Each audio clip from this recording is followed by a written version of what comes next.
5, 4, 3, 2, 1, and we're rolling. Welcome back to ThreadTalk podcast. I'm your host, Denver, and today we are interviewing the beautiful Teresa Sano. How's your day going, Teresa? Why do you think you are the host of this podcast? I'm just doing the intro.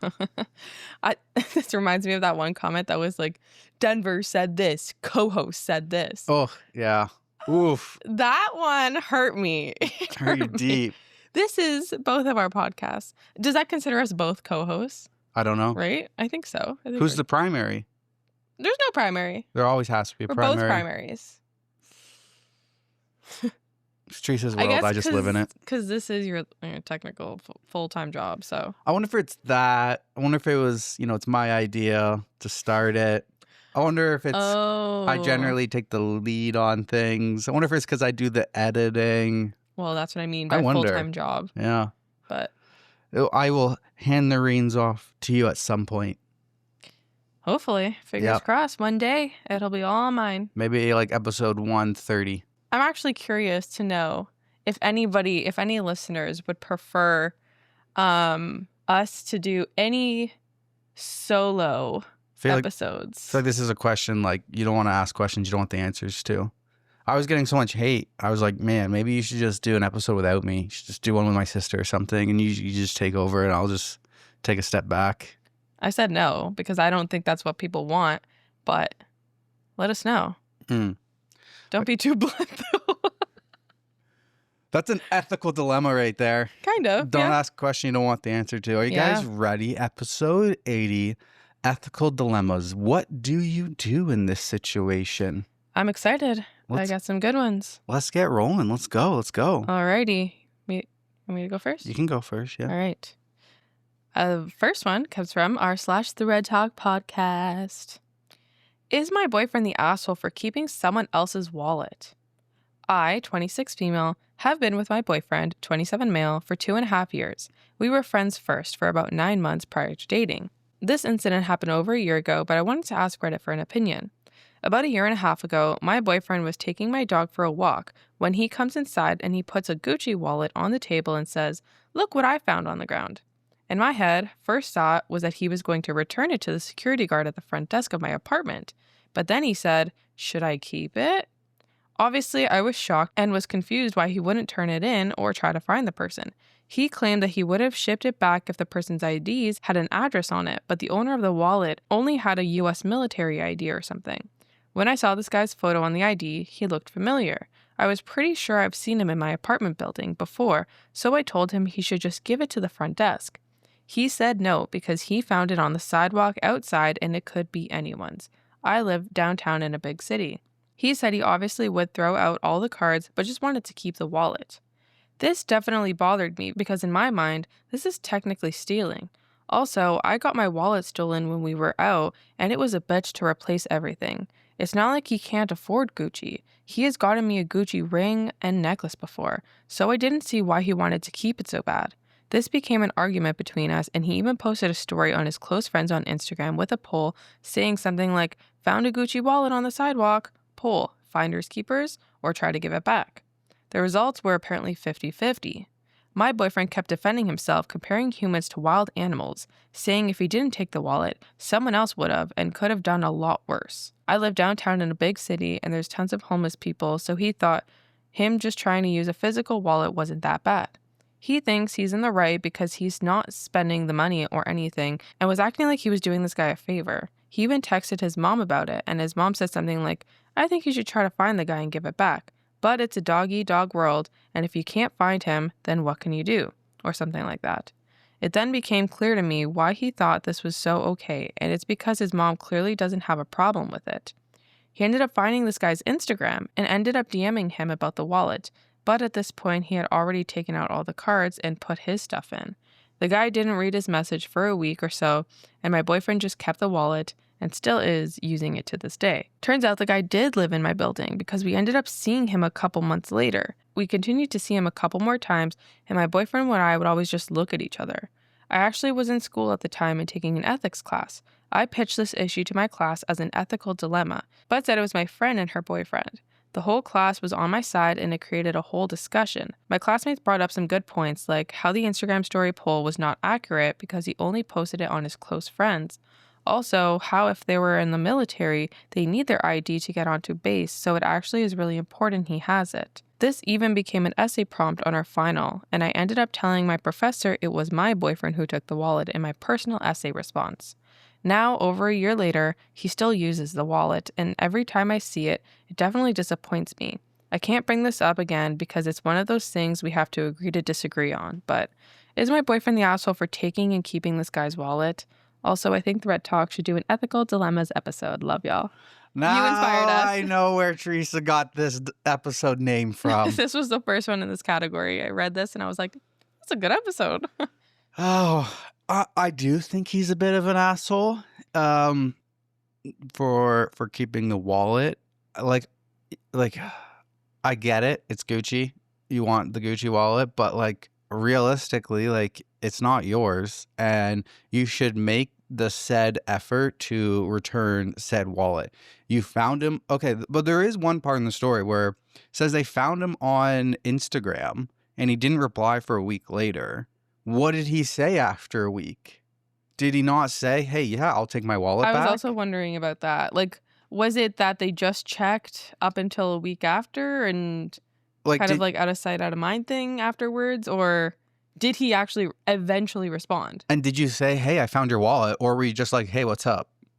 True. That's a good question. Because I feel like even if it's a week later, if I send a message and I'm like, hey, I think I found your wallet. Are you missing the X Gucci wallet? And he replies back 2 weeks later and says, yes, I take my cards out of it. Like, I feel like you should do the reasonable thing of trying to give it back. Don't steal their credit cards. Maybe if you found it in the building, maybe take a picture and post it in the lobby of being like, hey, is this yours? I think I would have done that.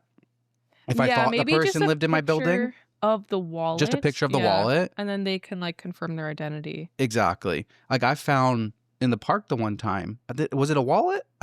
Was it a whole wallet I found or just a driver's license? I think it was just driver's license. It was just driver's license. I posted in like the Facebook group chat, blanking out the important information, just being like, hey, is this yours? Would you like it?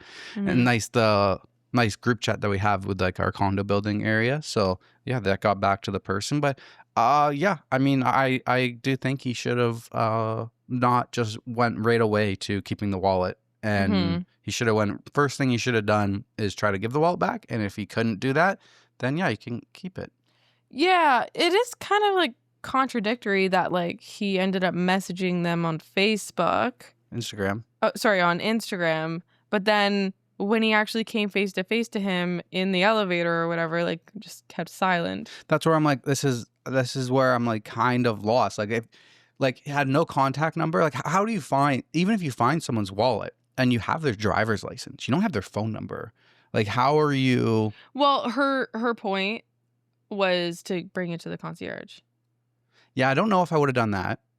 I wouldn't have personally just give it to the concierge and been like, because you don't know if they live in your building.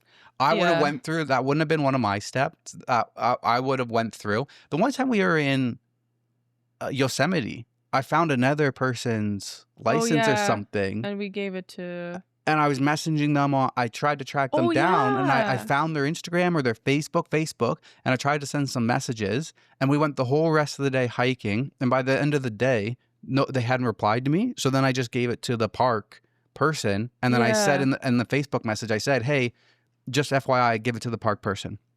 They never, ever responded, I don't think. Or maybe they did. I don't remember. But I don't think they ever responded. I don't think so, yeah. So I would have like taken the picture. I did like the Google search images on his face.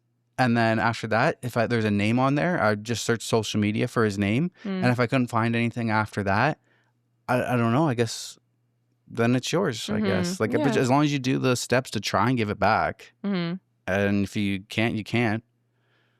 Ethical dilemma for you. You're walking through your parking garage and on the ground, there's a Louis Vuitton tie. What do? Do you go hand it to the concierge? Or do you keep it? Oh, I'm a fucking asshole now that I think about it. Yeah, you are. You're being a little bit of a hypocrite. Oh, I am. Yep. I was walking through the parking garage after work one day. This is when I still had to wear ties every day at BMW. And right beside the trash can in our level 3 parking garage, there was a blue Louis Vuitton tie.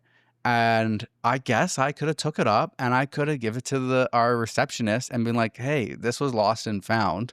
I guess I could have took a picture of it and put it in the mailroom and be like, yo, I found your tie. Could have made those extra steps. I did neither of those. And I kept the tie. Putting a picture in the mailroom is a little bit different because anybody can claim that. Yeah, how does anybody prove that it's theirs? But if you went to the concierge with it, like, I think if I've lost something, I would go to the concierge and be like, hey, has anyone returned this? I actually don't even know if the concierge can take that. I don't know. It's not like we have a lost and found. Yeah. I didn't think of that at the time. Me either. I just thought, finders keepers. Louis Vuitton tie. I have to wear ties every day. There's a $700 tie. I would not in my right mind ever buy anything of like Gucci or Louis Vuitton or like any of those like luxury brands. I would almost never, unless I won the lottery and I have everything else and I just want to burn cash. Yeah. Well, unless I'm like at a campfire and I'm using $100 bills to light the fire, I would almost never buy any of that stuff because I just find it's a waste of money to me personally. No, I completely agree. But I'm like, it's cool to have a $700 Louis Vuitton tie. I felt badass when I was like walked into work the next day and I was like, check out my freaking tie and stuff. Because my boss would have they would have Louis Vuitton ties. They would have the Louis Vuitton belts. They would have the Mont Blanc pens. And I would always look at them and be like, man, you guys are stupid for spending all of your money on this stuff. But I'm also stupid because I would spend it on like car parts. So I'm like, I guess I'm not really any better. It's not like I'm like whatever you value. Putting it into investments and stuff. So, yeah. But I kept the tie. Yeah. So I do think the wallet situation is a bit different because he does need those cards. And you have like identification, you have names and stuff. So yeah, on that, it would have been a bit different for me. I would try to return the wallet. Yeah, I would have been feeling the same way OP is, and kind of like urging him to do the right thing. And yeah, I feel like finders keepers. It just depends on the situation and stuff.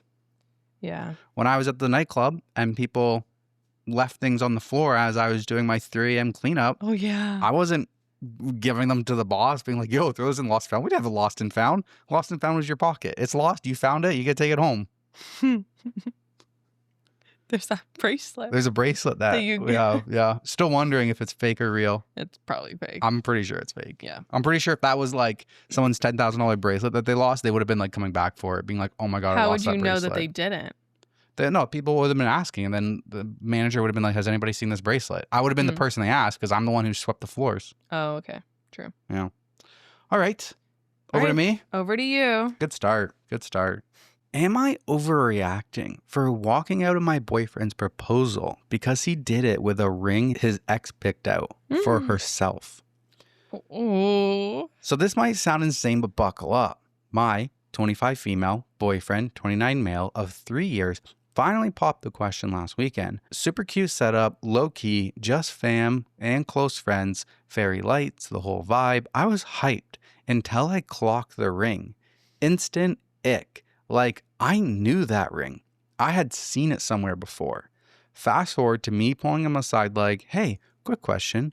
Where's this ring from? And this man had the audacity to tell me that it's the one he was going to use to propose to his ex. And not just any ring. She picked it out back when they were playing house. I was like, excuse me?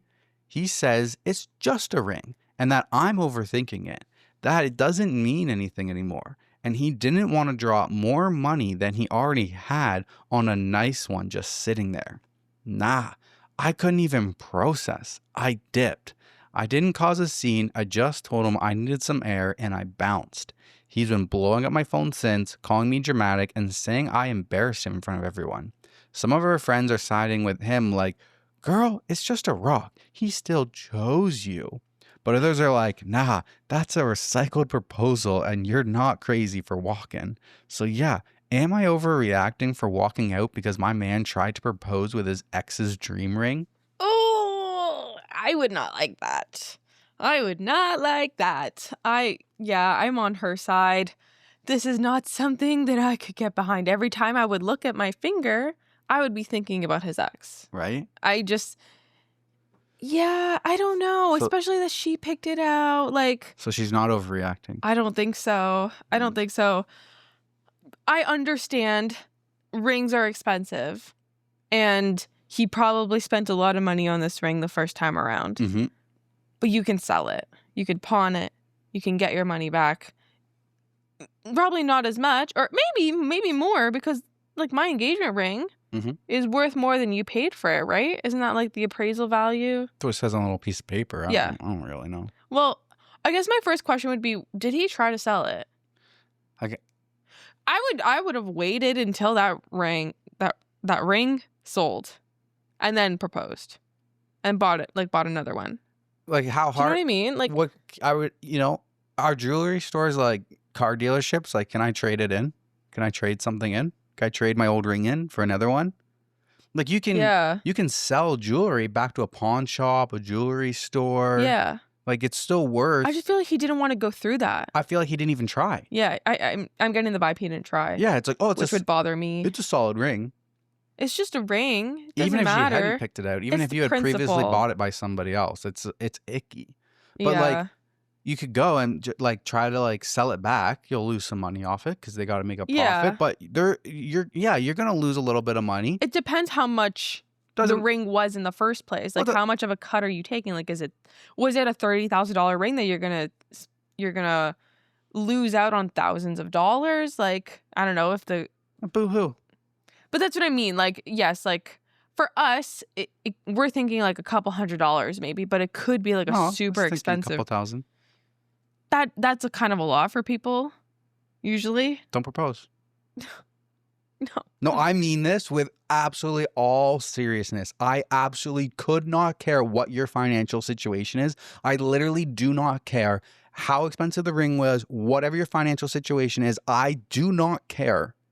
Do not propose to the next person with the same ring. Agreed. Take the hit no matter what. If you can't afford it, it's not working out, don't propose. Well, the alternative is buy a cheap ring. I do not care.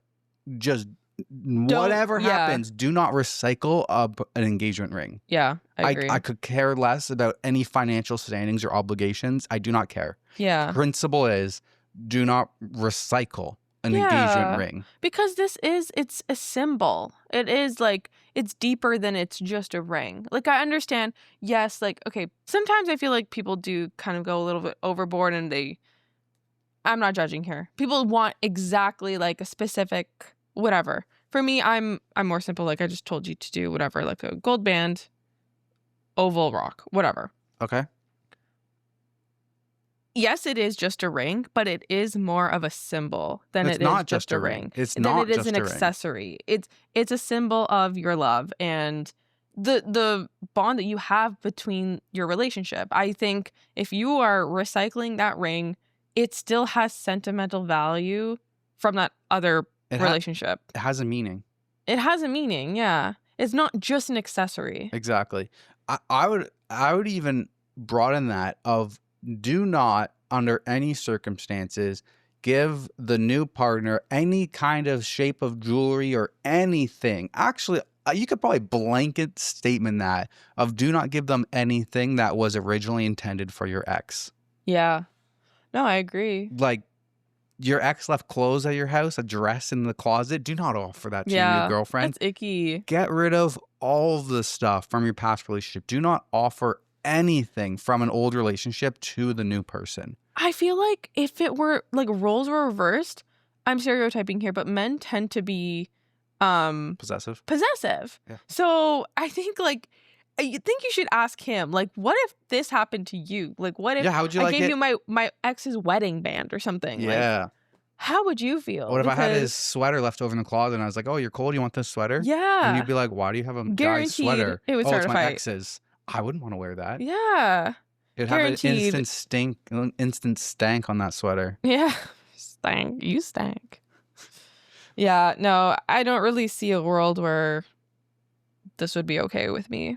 Yeah, I mean, top comment says not overreacting. I would be equally offended if I were you. Yeah. I think this is one of those, though, that, like, it can bother you or it cannot bother you. I don't think this would not bother anybody. I think this would bother every single person. I feel like there are some people out there that are like, I don't give a fuck. I just can't. Not in this situation. Well, she said that she asked her friends, and some people are like, it's just a ring. They're dumb. Someone replies to that comment and says, it's almost worse that he says it doesn't mean anything. Your ring should mean something. If he doesn't want to spend a bunch more money, he should have sold it and gotten a different one. Sure, it probably would have been less expensive because he's not getting full price for a ring, but it'd be yours for you. Save money for nice wedding bands. Yeah, that's true. Those words can't be taken back. I was going to say, like, okay, no matter what the ring is, 5K, 10K, 20, 30, doesn't really matter. You take it to a jewelry store, you tell them your situation, they give you something for, and if you don't have any money to put down on top of it to like make sure the new ring is worth the same amount as the old ring, so what? You just get a cheaper ring. Get a cheaper ring, exactly. So what? Exactly, yeah. So what? Yeah. Nobody knows how much your engagement ring is actually worth. I know. Do you know what your price tag on your engagement ring actually is? I think so. Like the exact amount? I mean, not exactly. That's what I mean. Like you don't... Well, ballpark. Right. But you're not going to know if I spent $4,000 or $5,000. You don't know if it was $4,500 or $5,000. You don't know if I spent $18,000 or $20,000. I guess. Right? Yes. Like they're not going to know that little hit you took by returning the old ring. Yeah, I see what you mean. You're not gonna buy a $30,000 ring and then only get 15 for it. Right. Yeah. That's not how. I don't think. I mean, unless you take it to a pawn shop and they think you stole it. That's how you get depreciated that much. Yeah. You got all the receipts and everything. You take it back to where you bought it from. Doesn't jewelry appreciate? Is that a thing? I don't know. I actually don't know either. It's only the value that we put on it. Don't even get me started on real diamonds and the inflated value that we put on them. Yep. Mine is a moissanite. Is that okay to say? It's up to you. I don't care. I don't care. Yeah. Mine is actually a moissanite ring, and that's what I preferred. Me personally, I don't want to offend anybody. I didn't want you to spend a shit ton of money on a ring. No, did I? Because I think it is a little bit of a waste. Like, okay, as much as I'm saying it's just an accessory, and sorry, it's not just an accessory, it is a symbol. I don't think the price tag matters. Well, and fun fact, diamonds used to be worth not very much. And then De Beers had warehouses full of all of these diamonds that had nothing to do with. So what did they do? They started advertising engagement rings. You know when you used to get married? Engagement rings, diamond on a rock on your ring was never a thing. De Beers started that. Why? Because they had too many diamonds sitting in a warehouse that they couldn't sell. So they started saying every girl deserves a diamond ring and stuff, and diamond necklaces. Are a girl's best friend. Exactly. They started that. It's an inflated price. So yeah, it's like the same thing of like paying for Gucci and Louis Vuitton, I feel like. So I just personally don't believe it. I'd rather spend that money on vacations and traveling 100%. And the actual wedding and that kind of stuff. It's just, And if we ever get to the point where we want to, we can replace the moissanite rock with I actually don't think I would. A diamond. Even if we were millionaires, billionaires, I actually don't think I would care. Would you want that pressure of having $30,000 on your finger? That's another point. No, it would give me anxiety. And then you need to, it takes more upkeep because you have to have it. Then you want to get an insurance plan from it. And then you have to go in and get it assessed. Maintenance. You have to get maintenance on it basically to make sure that your prongs are tight. Yeah, it's more work to have a more expensive ring. Yeah. I was watching Den of Thieves 2. Just came out on Netflix and I watched it without you because you wouldn't want to watch it. You didn't. Oh, way to break it to me. Yeah, you're welcome. I did you a favor because you didn't watch the first Den of Thieves. I'm just joking. And in the one scene, he's like, "You're welcome." He's a cop. He's like, "You're welcome." Talking to the thief, and he's like, "What you took only has value because of men like me." And I was like, "Oh, that's actually kind of funny." Like when a robber is like stealing stuff, they only have value because of the perceived value that we put on it. Like our money only has value because police stop people from making their own money. So that's why that money has value. You don't really get it, but No, I do get what you mean, but I feel like with money, it's kind of different. it's everything. It's money, gold, rocks, jewelry. It only has value because we put value on it. So a thief stealing it, they're only able to do it because of the good. The bad people stealing things are only able to do it because the good people are putting a value on what they're stealing. I see. Okay. I just thought that was interesting. Okay, back to you. Back to the stories. All right. Am I the asshole for basically telling my in-laws, this is my house. If you don't like my rules, get out? First off, I don't think I was wrong, which has infuriated my girlfriend.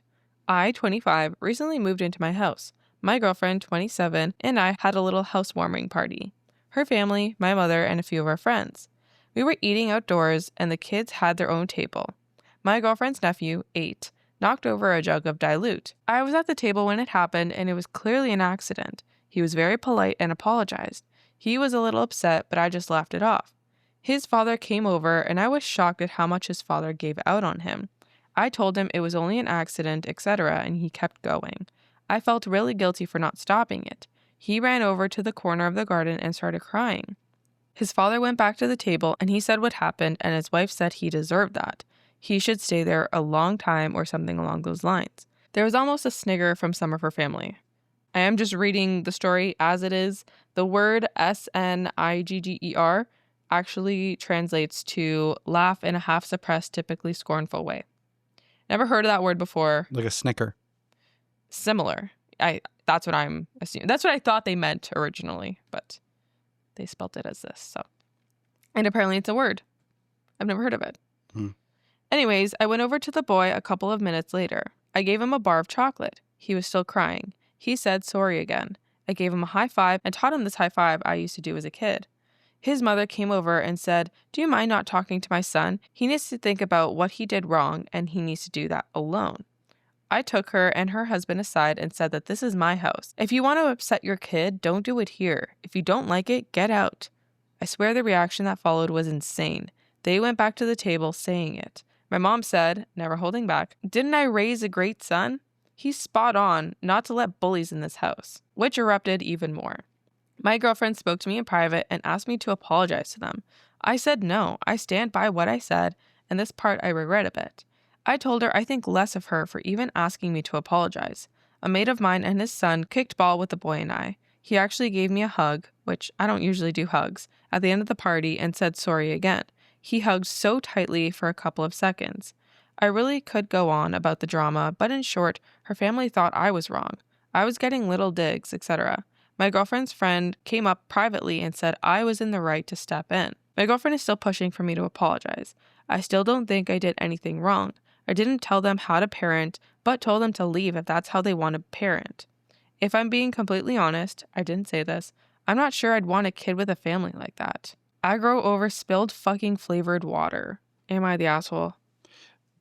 Oh my God. At first I was like, what the hell is dilute? And then I Googled it and it said like mixed with bleach. And I was like, that doesn't make sense. Bleach wouldn't be on the table. So I'm like, juice. I'm just thinking like a juice jug. Flavored water is what they said. Yeah.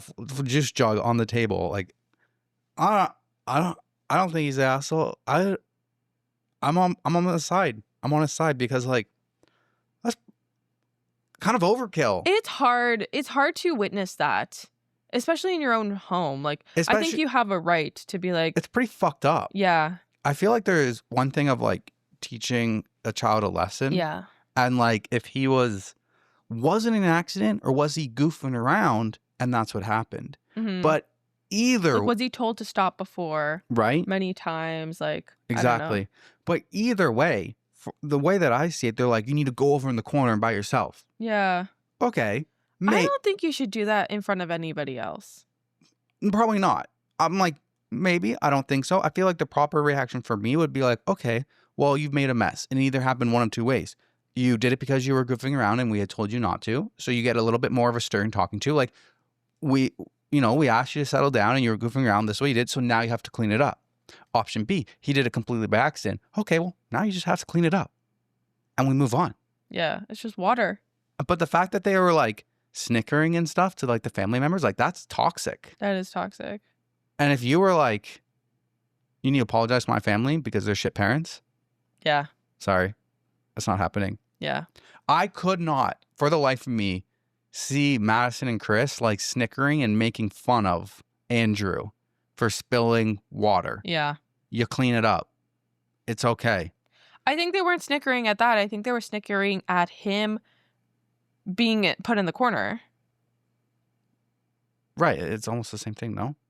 Well, it's not like, oh, he made this silly mistake. I think they were like kind of like laughing at his punishment. Oh, okay. Yeah. Well, yeah. Which is different. That's messed you didn't up. say that. That's what I meant.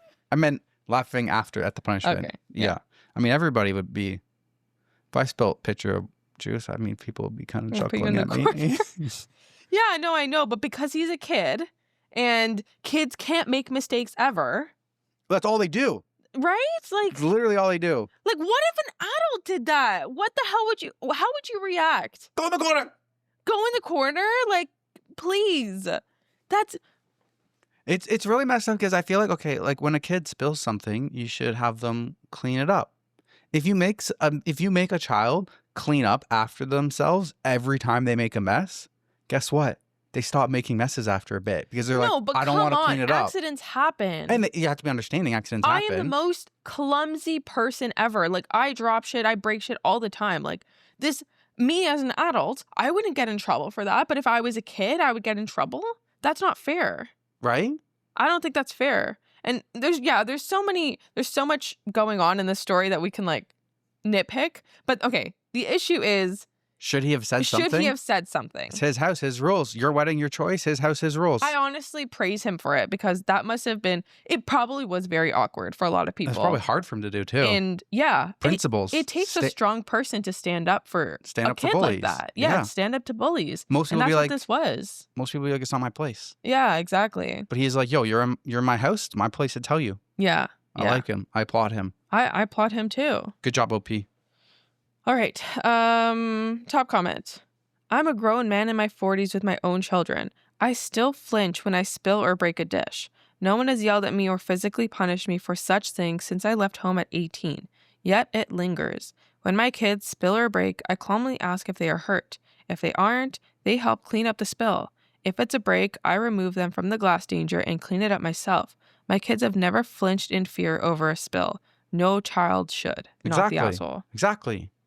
That makes me sad, man. It makes me sad too. They shouldn't be scared. And like,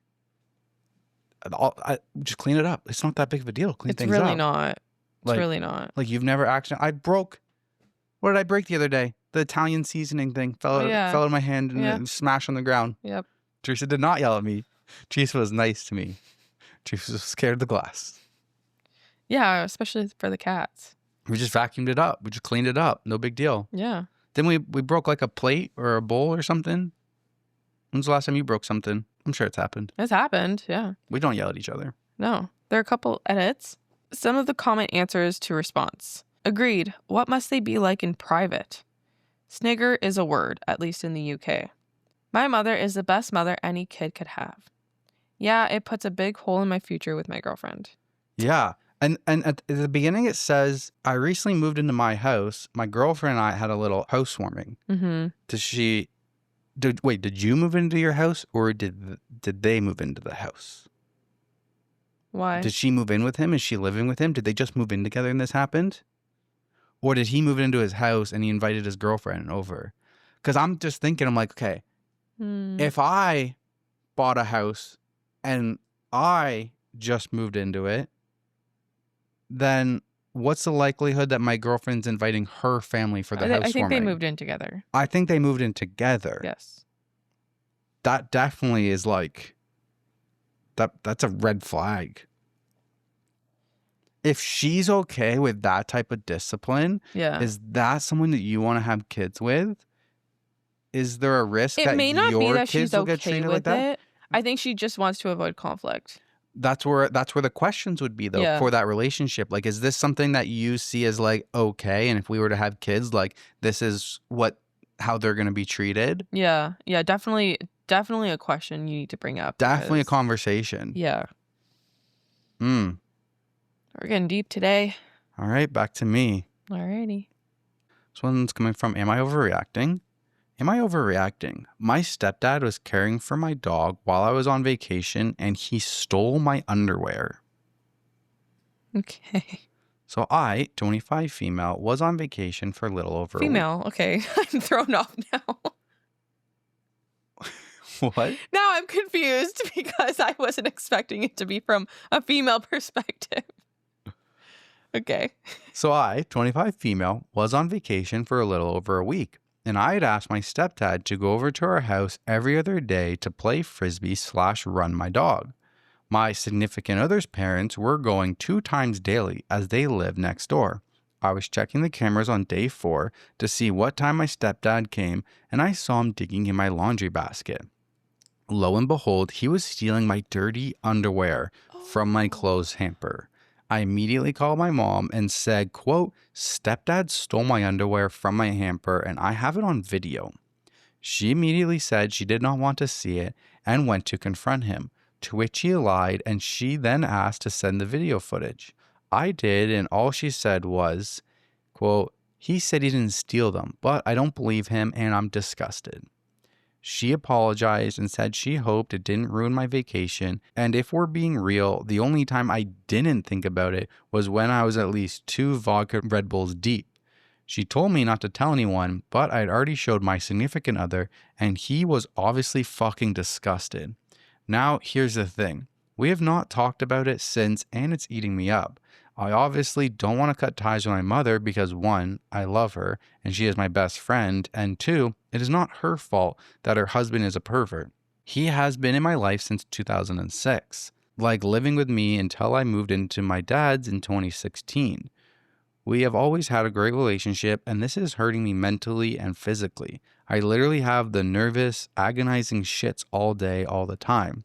If I stop showing up to family events that he's at, my family will be so fucking pissed and think that I'm the worst, but if I tell them, my mom will be absolutely heartbroken. I cannot just deal with this and move on. I pretty much know I am not overreacting in this scenario of this and honestly just need advice, and I don't know what other thread to post it on. I don't want him to go to jail or anything like that. I just want to beat him up or pop his tires or I don't know, something that would make him as upset as he's made me. Fuck all of this. Oh my God, I did not expect this story. I didn't expect with the title. I thought it was like he was borrowing underwear to wear. Like you're borrowing someone else's underwear to wear, not like in a perverted way. Oh my God. Okay, that's why I was like stole, not borrowed. And this was posted 6 days ago. Okay. Fuck. Yeah, this is tough because, well, what is the outcome here for their relationship? Because you didn't really touch on that. Is it that they're still going to be together? They talked about it and it's all good now? Or what? Like, are they proceeding? Like, what are the next steps for their relationship? Because if they're staying together, which it does sound that way, I would be questioning my mom and thinking like, how could you be okay with this? How does that not bother you? It bothers me. Because I'm your daughter. I am your blood. You raised me. He kind of raised her. Yeah, I was a kid. From 2006 to 2016. So this was posted 6 days ago. So in 2025, she's 25. Yeah. So in 2006, she would have been 6. So he 6 to 16 raised her and known her. That's since even she was more fucking 6. gross. So top comment, Jesus Christ, girl, I am so sorry. This sucks horrifically. To have a father figure violate your trust so profoundly is earth-shattering. I've had a close experience, but not quite this bad. Therapy. This is above Reddit's abilities. We can give you advice, but you are going to see some unnecessary bullshit from trolls and such. To be honest, a therapist can help you navigate how to deal with this with your mother. In my opinion, and I'm not a professional by any means, but again, just unfortunately similar life experiences, unless your mother cut ties soon, your relationship will never be the same. Maybe your mom is getting her shit together to leave, but I think a therapist, again, guiding you is the best. For a while, document everything. That sucks to say about your mom, but denial can do crazy shit to people's brains, even disgustingly when it's regarding their own children's health and safety. Do not talk to your mother alone. You need your significant other, dad, older, same age sibling if any, or significant other's parents with you. Not too many people to make your mom feel ganged up on and immediately defensive, but to make sure you don't get gaslit and there's someone of sound mind to advocate for you in case your mom says something off the rails and it sends you reeling. I'm so sorry, this fucking sucks.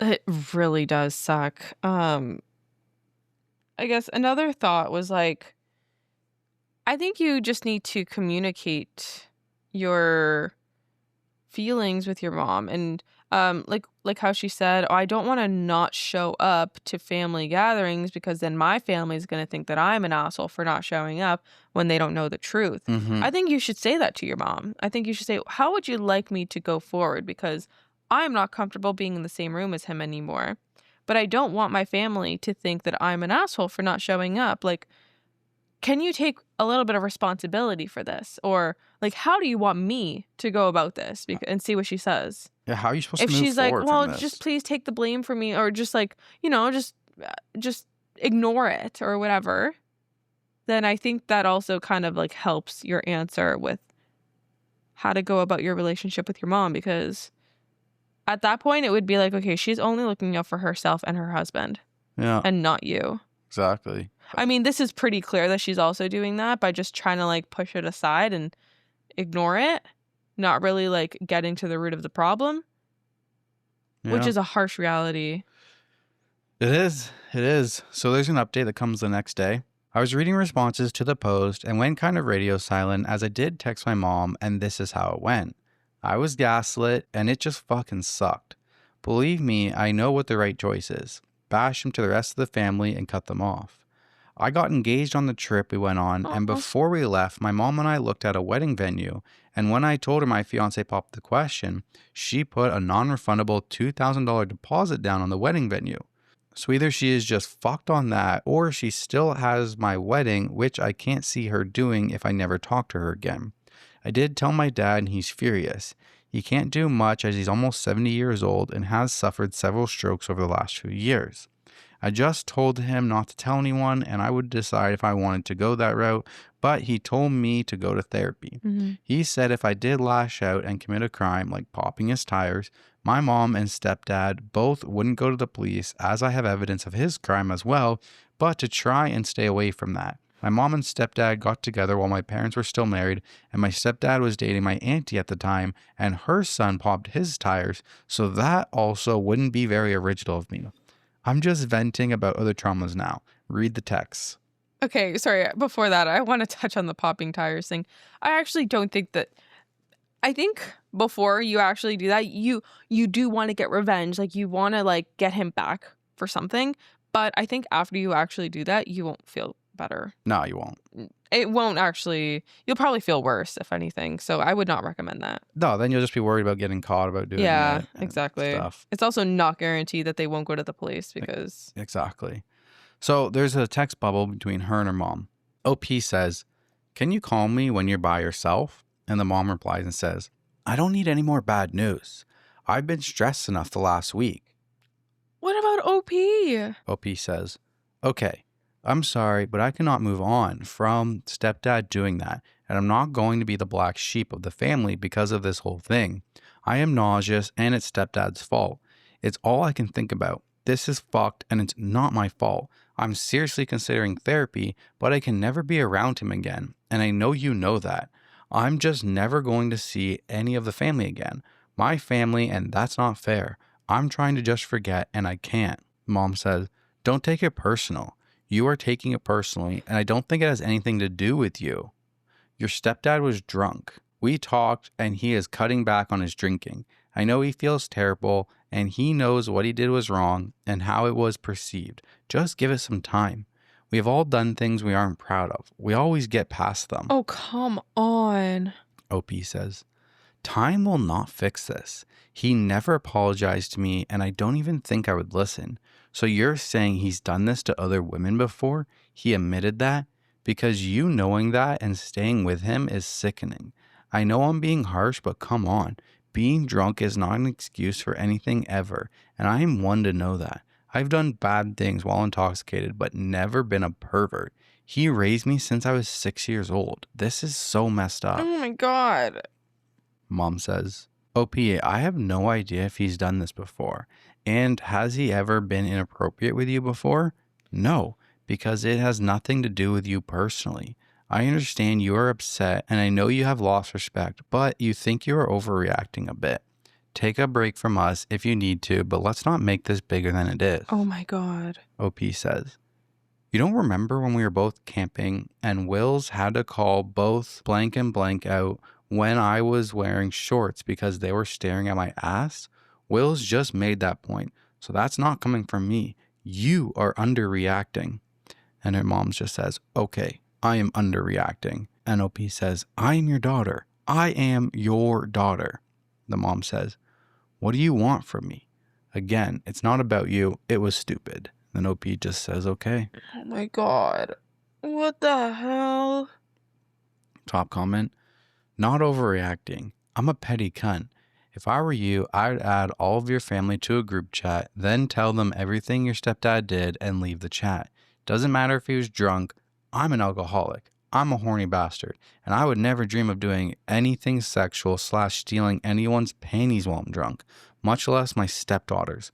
Drunk actions are sober thoughts. He was wanting to do it sober, and being drunk gave him the courage to do it. He's already ruined your family. Exposing him and your mother's attempts to disregard his actions is the proper thing to do. Anyone that defends him or your mother, just cut them off from your life. They are disgusting people if they defend it. Okay. If she's not overreacting, if she is overreacting, as the mom is saying, then she wouldn't have a problem with telling everybody about it. If it's not a big deal. Right? Everybody should know then. I think she should do the group chat thing and then I actually love that. Just post the video. Just send the video clip. Yeah. No words, just the clip. Also, like, for her to say it's not personal, it very much is personal. Why didn't he go steal your underwear then? Yes. Why is he not, like, buying panties online from a fucking stranger? Like, no, you went into your stepdaughter's home. Oh my God, I'm sick. Like, how can that not be personal? How can that is the most personal thing you could do. Right? Like, what? I'm sorry. Oh my God.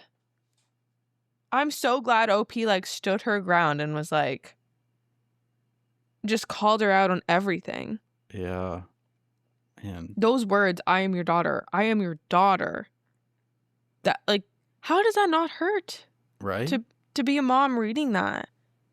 She's quite literally begging. Yeah. For you to see it from her point of view. This is disgusting. It's fucked up. Fucking sick. No, I would never talk to my mom again. Obviously stepdad. But from her reaction to this, you don't deserve a relationship with me anymore. Yeah. Yeah. Right. Jack's you. Am I the asshole for accepting a prosthetic leg after cancer, even though my 11-year-old brother thinks it's unfair and my mom agrees with him? Okay. I, 18 female, had cancer, bone cancer. It started in my thigh and spread fast. The only way to stop it was to amputate above the knee. I was 16 when I lost my leg. I'm 18 now, and just barely putting myself back together. The last 2 years have been a whirlwind of chemo, pain, isolation, and feeling like I was just fading.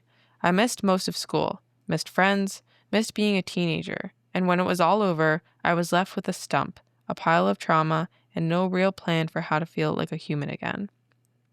The doctor said I was a candidate for high-functioning prosthetic, a bionic leg. It wasn't just cosmetic. It would give me a shot at walking properly again, going to uni on my own, even being able to do stairs without crawling. It's expensive though. The NHS covered some, but not all. That's when my mom stepped in. She said we could use part of the savings fund she'd kept for emergencies and future needs, some of which was apparently meant for my little brother, 11 male. He's neurodivergent and has always needed a bit more help. He's smart and sweet, but also very emotionally intense. My mom calls him her sunbeam, and honestly, the house has revolved around him my entire life. She helped me get the prosthetic. It changed everything. For the first time since the amputation, I could walk more than a few meters without crutches or collapsing from exhaustion. It's not perfect, but it gives me a future. Now here's when things went sideways. Last week, my little brother had what my mom calls a bad emotional day. He told her he was sad because everyone paid attention to me and I got a robot leg and he didn't get anything. He said it was unfair that I got something cool and expensive when he didn't. Instead of explaining the obvious, that I lost a leg, that this wasn't a gift, that it wasn't about fair, my mom sat me down and said maybe she shouldn't have spent so much on me without thinking of how it might affect him emotionally. I didn't know what to say.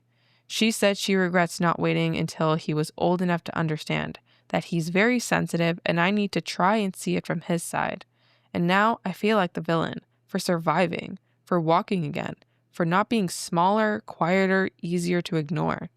I didn't ask for any of this. I didn't ask to lose my leg. I didn't ask for her money. I didn't ask to be born into a family where even surviving cancer somehow feels like a competition I was supposed to lose. So am I the asshole for accepting a bionic leg, knowing it came from a fund my mom also set aside for my younger brother, and knowing he's hurt by it? Because right now, I feel like I'm being punished for not dying. That's messed up. What the hell is wrong with that mom? Why would you ever sit your daughter down that just lost a leg and be like, I shouldn't have done this. maybe I spent too much money on your leg because your brother is emotional. I'm sorry? I cannot even fathom. Kick her with that bionicle leg. Kick her right in the shin. Right to violence. Don't kick her.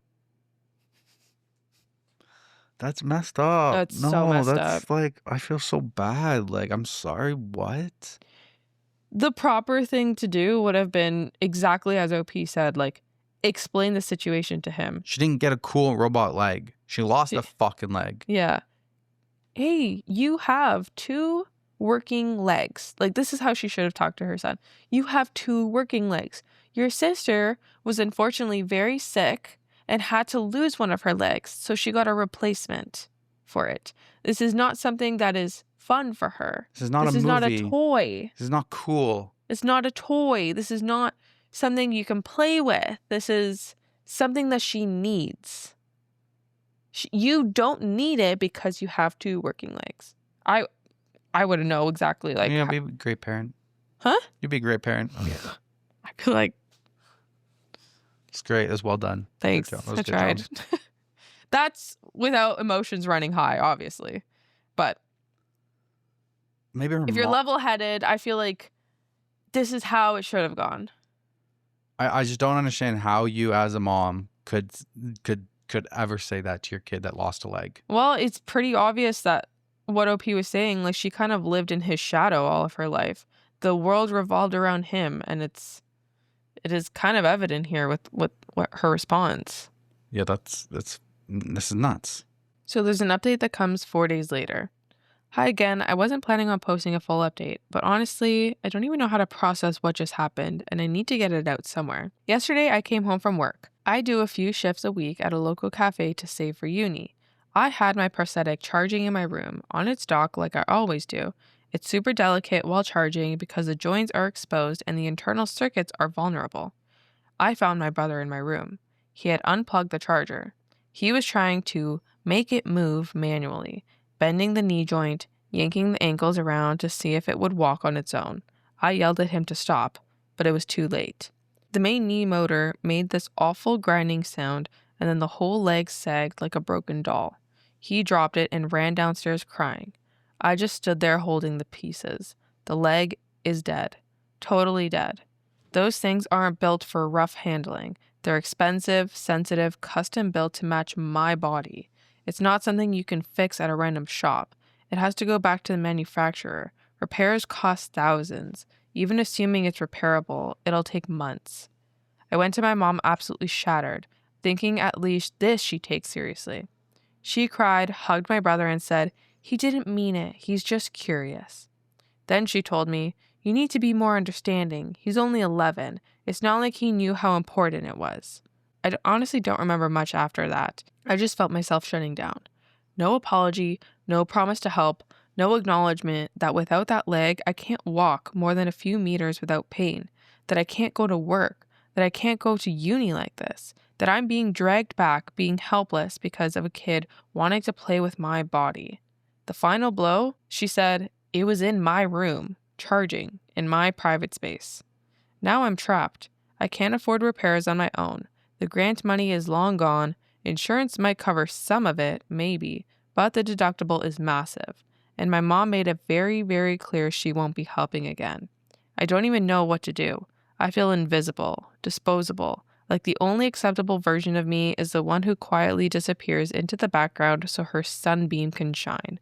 I survived cancer. I lost my leg. I fought to be able to stand on my own again, and now it's broken because an 11-year-old thought it looked fun and no one cares. So I guess that's my update. Oh my God, that's harsh. The part where mom says, you need to be more understanding. He's only 11. It's not like he knows how important it is. You know, why doesn't he know? Why? Because of you. Your lack of communication to him. Your lack of teaching. Your lack of teaching is why he didn't understand how important it was. That should have been non-negotiable. He, once again, was trying to play with it like a toy. It's not a toy. It's not OP's place to teach him on it. Before this prosthetic should have came into the house, the mom should have had a conversation with him and because she knows her son. She knows the way he is. As soon as he said, oh, it's a cool robot leg. And she should have sat him down. It's not a cool robot leg. This is a necessity. This is not a toy. We do not play with it. We do not touch it. There should have been boundaries put in place. No boundaries were made. Before. This all could have been prevented. I feel so sorry for OP. I feel so sorry for OP too. This is wild. Update comes 6 days later. Hi again. I didn't expect this many people to care. Honestly, just having strangers tell me I wasn't crazy or selfish meant more than I can explain. I wanted to give a final update because a lot has happened since last post. After my brother broke my prosthetic and my mom basically blamed me for it, something inside me cracked. It wasn't anger, not really. It was this cold, heavy finality, like realizing a door had closed and no matter how much I knocked, nobody was going to open it. I stayed in the house a few more days. It was unbearable. Every time I saw my mom and brother, it was like nothing had happened, like my life hadn't just been shattered again. No offer to fix the leg, no plan to replace it, just silence. Awkward family dinners, my brother bragging about how he figured out how the robot leg worked, like it was some science project. So I made a decision. I called my dad. He and my mom are divorced. I've been closer to my dad but didn't want to burden him before. I told him everything. He was furious. He showed up the next morning with his truck and said, "Pack what you need, you're coming with me." It wasn't a dramatic screaming match. I didn't even cry. I packed a duffel bag, grabbed my schoolwork, my clothes, what was left of my dead prosthetic. I left behind photos, decorations, anything I felt too tangled up with who I used to be, before cancer, before everything. When I walked out, my mom barely looked at me. My brother cried and said, "Don't be mad at me." My mom said, "She'll come back when she calms down." She still doesn't get it. I'm not going back. I'm living with my dad now. His house is smaller, but it's quiet, peaceful, safe. I can charge my broken prosthetic without fear. I can walk, or limp, around without being afraid someone will sabotage me again. He's already helping me contact my prosthetic company to see about repairs or replacement. He said he'll co-sign a loan if insurance won't cover enough. He said, "You didn't survive all this just to end up crawling again." I have a lot of healing to do, emotionally too. But for the first time in 2 years, I can breathe. And when I eventually walk properly again, whether it's on this leg or a new one, it'll be because I fought for myself, not because someone gave me permission. Thanks for reading, for caring, and for reminding me that surviving isn't selfish. I'm happy she has a dad. Oh my God. Oh my God, that's so messed up. I'm happy that her dad was able to be there and help. Top comment, what a pathetic egg donor. That poor kid won't have a chance if she keeps enabling him. Exactly. Damn. These are kind of heavy. Yeah. These are really heavy. Ethical dilemmas are heavy, babe. I guess I didn't realize. I was going to say, I'll try and pick up the pace, but I got nothing. I got nothing All either. mine are heavy. Yeah. I will go with this one. My girlfriend basically catfished me to see if I'd cheat. I'm furious, and I don't know if this is grounds for breaking up or not. Me, 28 male, and Samantha, 24 female, have been together for 4.5 years. We live together and have a generally great life, and are very happy together. I did, however, just find out that she's been essentially catfishing me for at least 2 of these years. She has made an account on Instagram, which she proceeded to use to follow me and try to DM me as this catfish.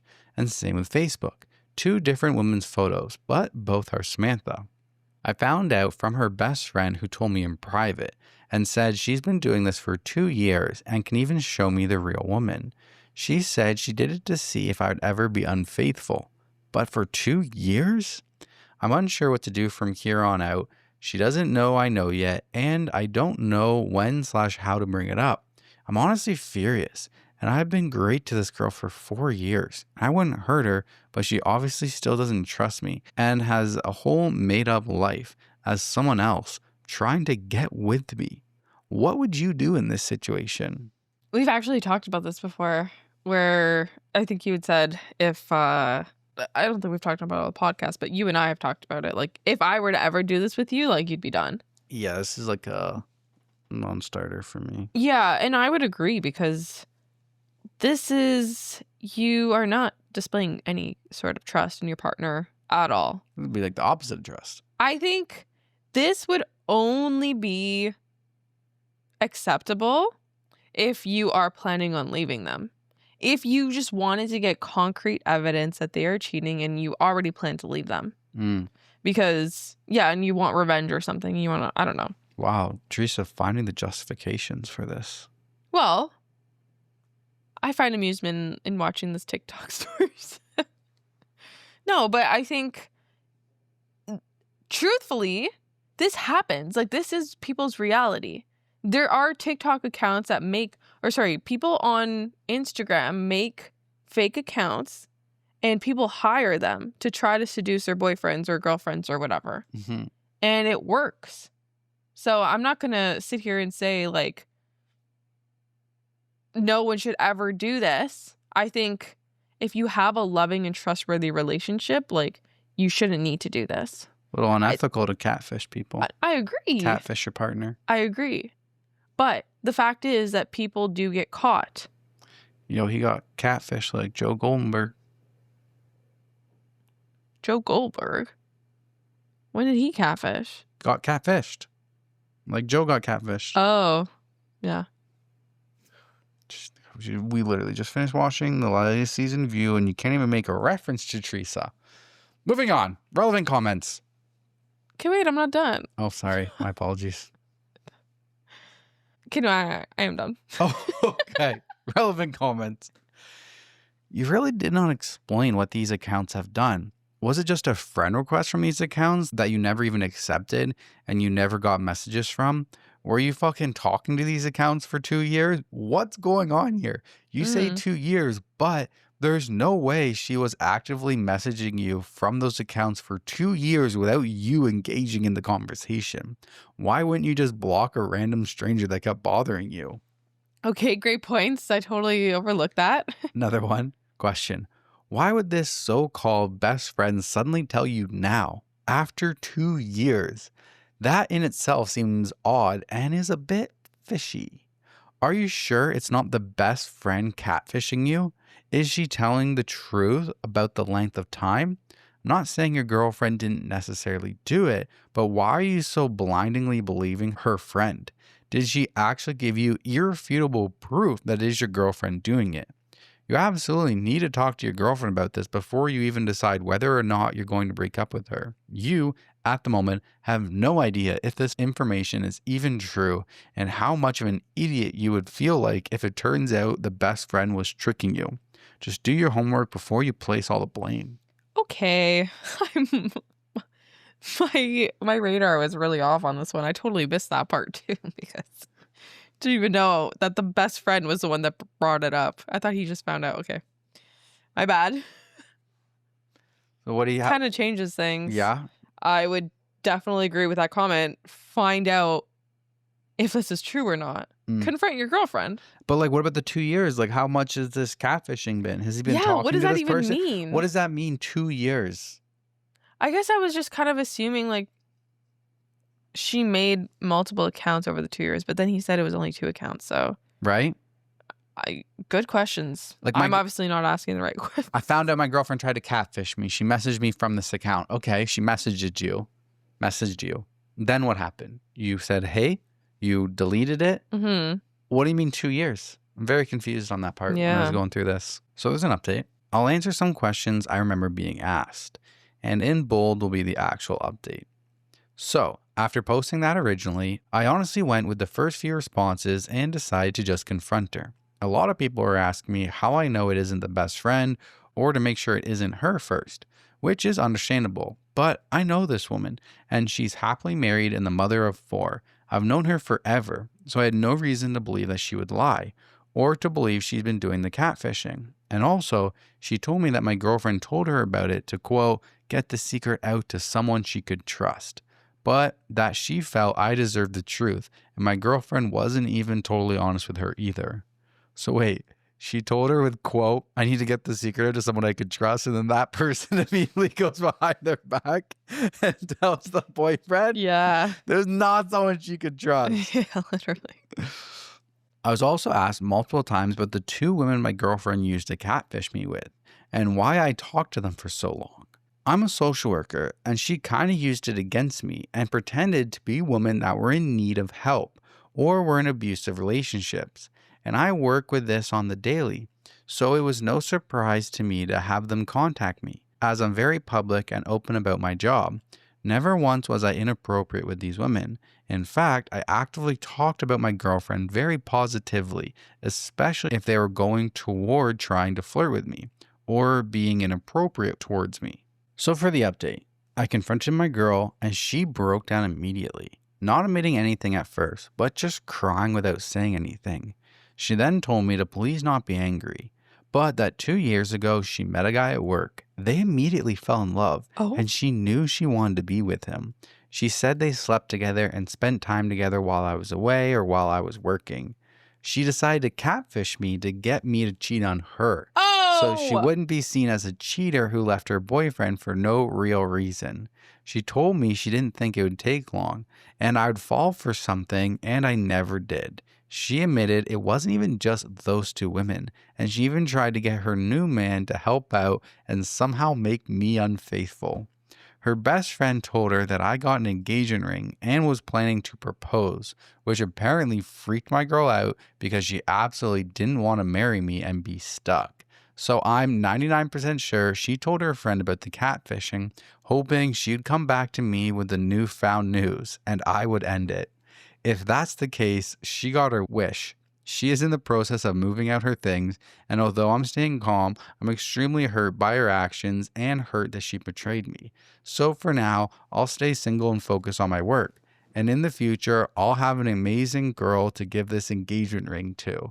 And until then, I'll be healing, I guess. No fucking way. I want to thank everyone who responded and offered advice, and also apologize for taking so long and not answering questions. My job is very demanding, and I didn't expect much advice anyway. Is this the guy from the first story? Dude. Oh, that's so funny that they just happened to do that. Okay. What the hell? That is the biggest plot twist ever. I would have never in a million years guessed that as an outcome.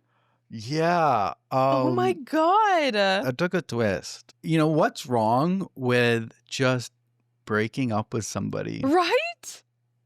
Why do you have to try and get them to break up with you? You know, there's nothing wrong with just saying, hey, this isn't working anymore. I want out. No, because she doesn't want to feel as guilty anymore. And if she did that, she would still feel guilty knowing that she cheated. She wanted him to also feel guilty about cheating. Yeah. So they would have been like on an even playing field. That's so fucked up. She decided to catfish me to get me to cheat on her so she wouldn't be seen as a cheater who left her boyfriend for no reason.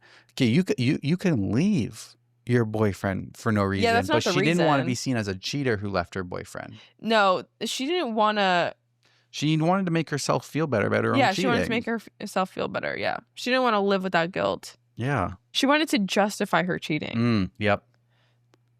Which... Everybody cheats. Watch, I bet my boyfriend's a cheater. Yeah, exactly. Exactly. Shame.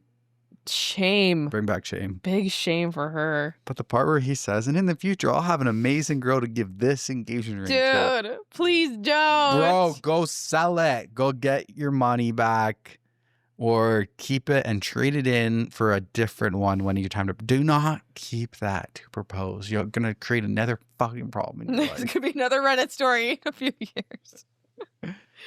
My God. Is it not as bad if he never proposed for it and it was a generic ring that she didn't pick out? It's still icky. Still. Yeah. You bought this with the intention of a different person. Yeah. Not okay with me. Icky. Top comment. This is about the weirdest thing I've heard. Your girlfriend's avoidant tricks trying to get you to cheat. But good luck on your life free of her. One piece of advice. Sell the ring. Don't give any future fiance a ring you bought for a cheater. And OP says, thanks. I will definitely take that advice and do that. Yeah. Yes.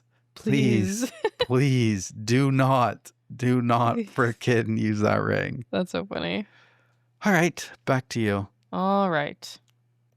Am I the asshole for refusing to let someone check my phone after a coworker accused me of taking pictures of her? So this happened at work. I, 18 male, was on my stuff normally, scrolling through my phone and watching YouTube videos when a coworker, 17 female, suddenly accused me of taking pictures of her. That caught me off guard. I told her I hadn't taken any photos and that I was just watching videos on YouTube, but she didn't believe me and started getting louder and kind of annoying, drawing attention from nearby coworkers. She said that if I had nothing to hide, I should just show her my photos. Luckily, the manager was nearby and came over because of the commotion. We both explained our sides. The manager said that if I wasn't hiding anything, I could just show the last 2 photos on my phone to clear it up quickly. But the thing is that I did have a lot to hide that I didn't want to show her. Nothing illegal, creepy, or weird, and definitely nothing involving her, but still private stuff that I didn't want anyone else seeing. So I refused. I told the manager that I was willing to prove my innocence in any other way, but I didn't want to compromise my privacy. As a good faith gesture, I showed my phone's battery usage stats, which clearly showed I hadn't used the camera app recently. I also suggested to check the security footage. After reviewing the footage, it showed my phone was pointed at the ground the entire time and the angle wouldn't have even allowed me to take a picture of her. So I was cleared. Even so, a few of my coworkers later told me I should have just shown the photos because, quote, she had the right to know if she was being harassed. I told them that the evidence proved my innocence and there was absolutely no need to show anything, especially not to her, someone who I've never trusted. So am I the asshole? Not the asshole in my book. It says right here, a few of the coworkers told me I should have just shown the showers because, quote, she had the right to know she wasn't harassed. I think that is accurate, that every coworker does have the right to know that they are not being harassed by another coworker. And yes. But that doesn't mean I have to show you my photos. That is one way of proving it, but like they went through, it's not the only way to prove it. Here, I didn't even know. I showed my phone's stats. Yeah, that is so genius. But that is true because I think your phone tells you like which apps you have been using and like what's been using the battery. Yeah. So if it says like your camera app hasn't been used, okay, boom, there's a stat right there. Clicks and proves it. And then back up, go look at the security cameras and proves it. And worst case, if you can't, like maybe you could show your manager your photos and not your coworker, and the manager can verify. But if you're trying to avoid, maybe you made a spicy video on your phone, or maybe there's lots of reasons why you wouldn't want your camera roll being on display. Maybe you had a screenshot of like a new job that you were going to take, right? Like something that you just didn't want to show your manager or your coworker, like Like, I feel like the only reason that you would probably have to show your photos if you go and look at the cameras and the cameras are like, dude. Yeah, you're clearly like this. Look at that angle. Yeah. Look at that angle, buddy. Yeah. Yeah, this one was a bit tough because in the beginning, like when he was hesitant about like showing and everything, I was kind of like, because like, I don't think she was making it up. I don't think she was like doing it to start drama. I do think like this happens to a lot of women, and we've seen that. Like, this is the reality of many. It's a reality of modern day. Everybody's got their fucking cell phones out. Yeah. I don't know. So it's sus. Definitely okay to call somebody out, but when you are proven wrong, and I think OP did it in such a great way that he didn't need to share his phone. He didn't need to incriminate himself in other ways. Yeah. And yeah, I think there was a great compromise here, and there was absolutely no need to just give in and show the photos. No, exactly. I think, yeah, if you are a woman or a man or anybody that feels uncomfortable in a situation and it feels like this is happening to you, I think you should definitely not just not say anything. I think you should, sorry, that was a mouthful. You should say something. I think you should probably confront them. Agreed. But I think you need to understand that you don't have the rights to see their photos, even with your confrontation. Yeah. What if he had like sent a dick pic to his girlfriend? Yeah. And then boom, first thing up there, manager's looking at his dong. Nobody wants to see that. Yeah. No, exactly. But yeah, this is a good alternative to it. A really good answer. Yeah. Yeah. Top comment says, not the asshole. Everyone thinks they're a main character these days. When I worked in retail, me and this lady crossed paths. I was looking downwards and then shifted my glasses and kept walking. Then I heard her scream, "You just looked through my purse," which I obviously didn't, and I told her I adjusted my glasses and looked at her like she was crazy. The cameras were a perfect solution in this context, as it wouldn't assume guilt on anyone's end. Love cameras, but I mean, aren't we all the main character in our own stories? I know, right? What's wrong with being the main character? We should be the main character. You are the main quite character. literally the main character of your life. If you are the main character, then what the fuck are you? What are you doing? I don't know. Don't let it go to your head when you're out in public. Yeah. But there has to be balance, but where's the line? You gotta get a little I'm the main character confidence in your strut. Yeah. In your stroll, the way you walk. Get some main character walk. That's right. All right, back to me. Speaking of a coworker one, am I overreacting? Is this gross or am I overreacting? I found pictures on my significant other's computer in which he had used undressed AI filters to alter my female family members' pictures from dresses and or workout clothes to nude. This includes my mother, my sister, and my cousins. I'm grossed out because he said it's not sexual, but that he's experimenting with AI. However, if this was so innocent, I don't understand why it is being done in secret in the middle of the night. Why not use strangers' photos or his own photos? Yeah. Come on. Like, there's no explaining that. I just wanted to see AI's features. Okay, do your own. Do a man's. How about that?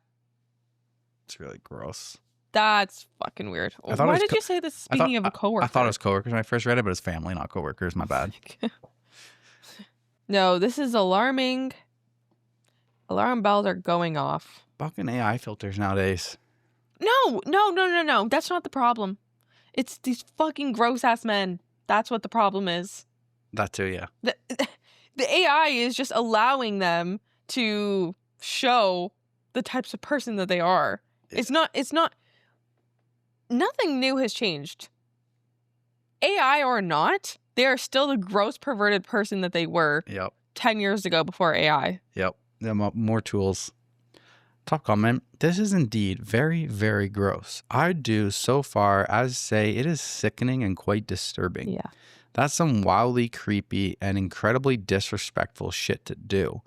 Quote, experimenting with AI? My ass. Yeah, he's experimenting with it, trying to find ways to make naked photos of his girlfriend's various family members to jerk off to. This is creepy and not the least bit normal behavior. I say that as a 27-year-old male who'd honestly not only never considered doing some shit like this, but it would never even pop in my head in the first place as an idea for me to consider. Also, if any of your female family members are minors and he's doing this to underage girls' photos, that is a very big deal of a crime. You're underreacting. This is some seriously messed up, creepy shit. 100%. I do agree that she's underreacting too. Like, you need to be more concerned about this. Very, very, very much more concerned. It's fucked. It's disgusting.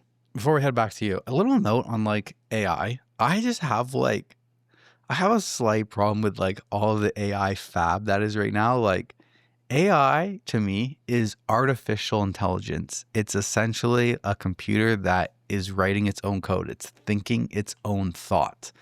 All of these like filters and tools, everybody's slapping AI onto everything to make it seem like it's a better technology. It's more advanced, whatever. To me, that's not like actual AI. All they are is it's not an AI filter. It's a filter. It's a programmatic filter. You're not, the filter is not thinking for itself. It's creating something that it's programmed to create, but it's not actually thinking for itself. It's not an artificial intelligence. It's a artificial program. Do you ever think about that? No. Well, I do. Because every fucking this and that nowadays is AI this, AI that, where it's like, well, I think 99% of them are not real AI. They're just programs that are doing what they're run to do, and people are slapping AI on it as as a marketing tool nowadays. Like before AI was a thing, like there were apps and stuff that like you can remove stuff in the background or whatever, they weren't or replace your hair color or whatever. That was never called AI. They weren't calling them AI. Yeah. Your Amazon Alexa and your Apple Siri was not AI back then, but now it's all AI. But it's the same shit. The Siri, like Apple's new intelligent, it's just the next form of Siri that's been around forever.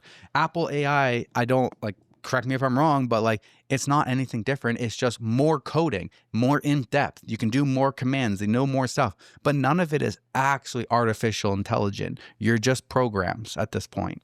But isn't that artificial intelligence though? No, artificial intelligence is something that would think for itself. And to me, artificial intelligence is creating a brain. Artificial intelligence has to be able to think for itself, answer its own answers, and basically write its own code. It has to create new thoughts. If it's not doing that, how is it artificial intelligence?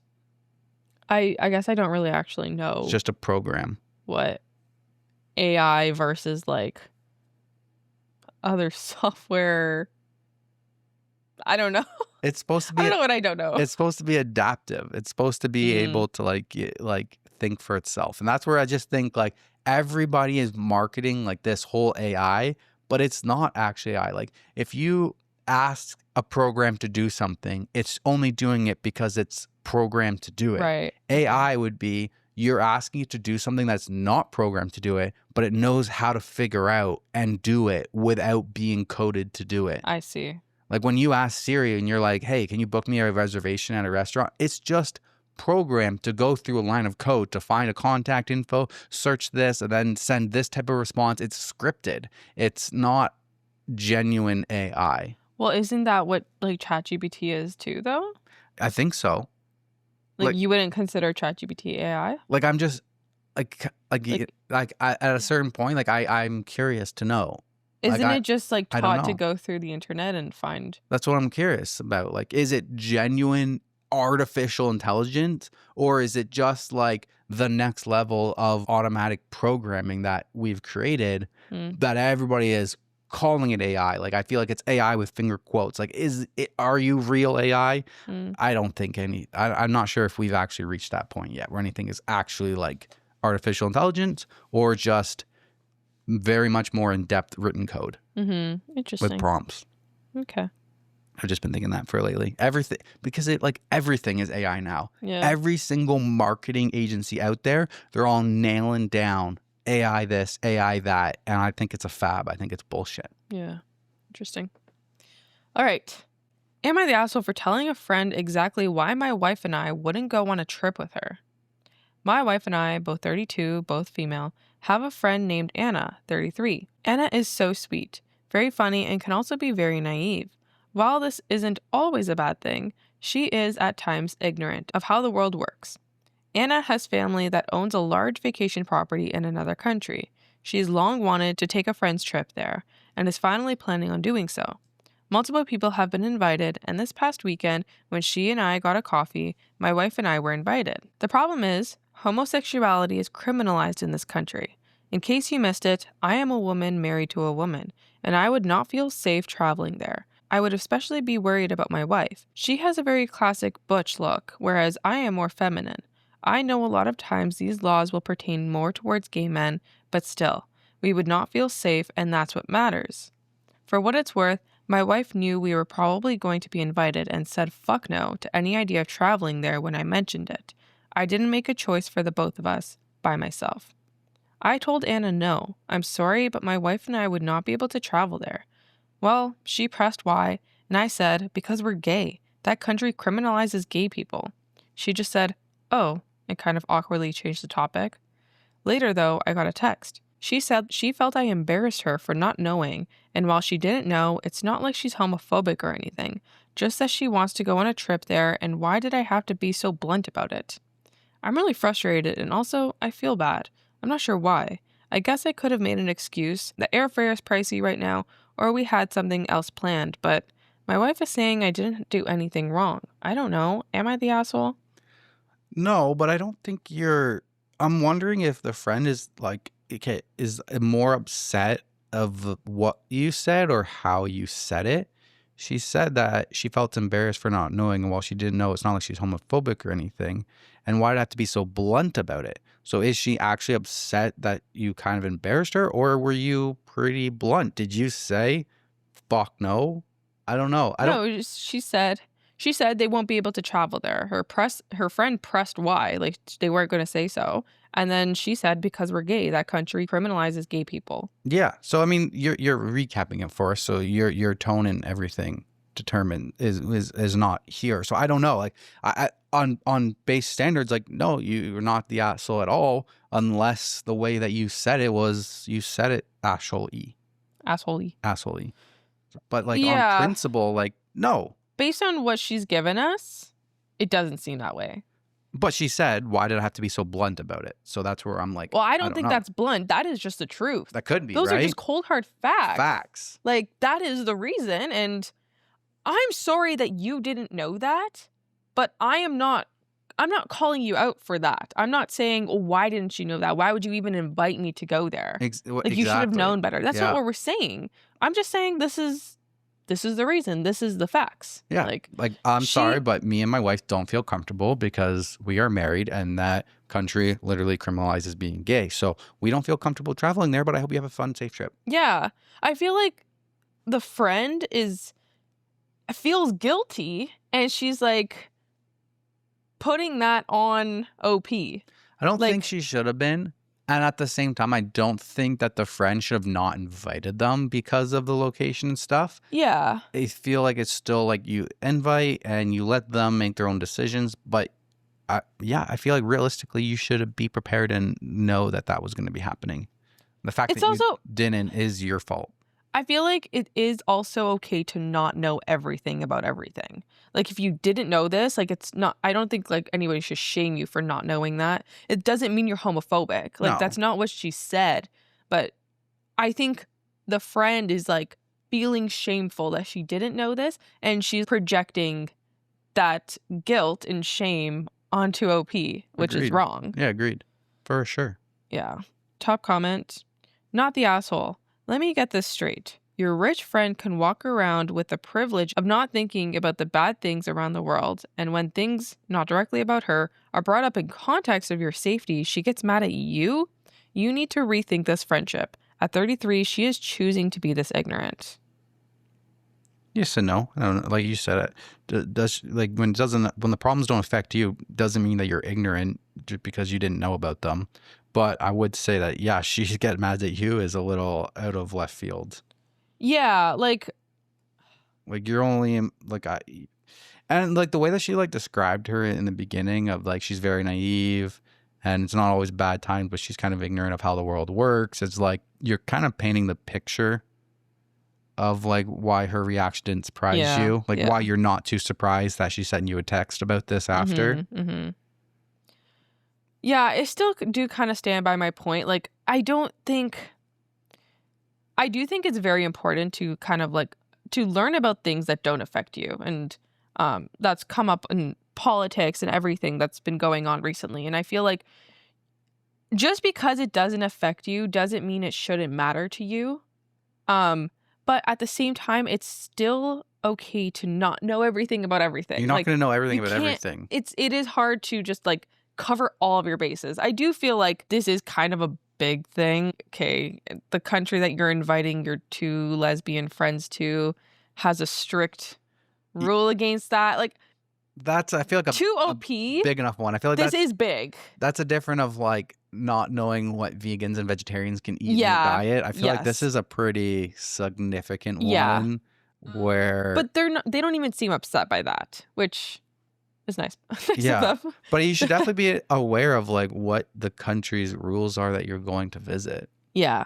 Yeah. I'm not going to burn her at the stake, but also don't place the blame on them. Don't put it That's on. that's not okay. Just take the L. Yeah. Just admit when you maybe don't know about something. Like, it's okay to not know everything about everything. Like, just say that you will like learn up on it and whatever. Like, we make mistakes all the time on this podcast. We say stuff that we don't mean or we are ignorant to. You don't know what you don't know. And then, we read your comments and we learn from them. Like, not everybody can know everything about everything, but yeah, her being defensive about it is definitely the issue here. Like, it could have easily not gone this way if she had just said, "Oh my gosh, I am so sorry. I didn't realize this. I'll be sure, like, next time I invite you somewhere or whatever, like, I'll check on that first or whatever." Exactly. Like, just take accountability. Take accountability. All right, moving on to me. Yes.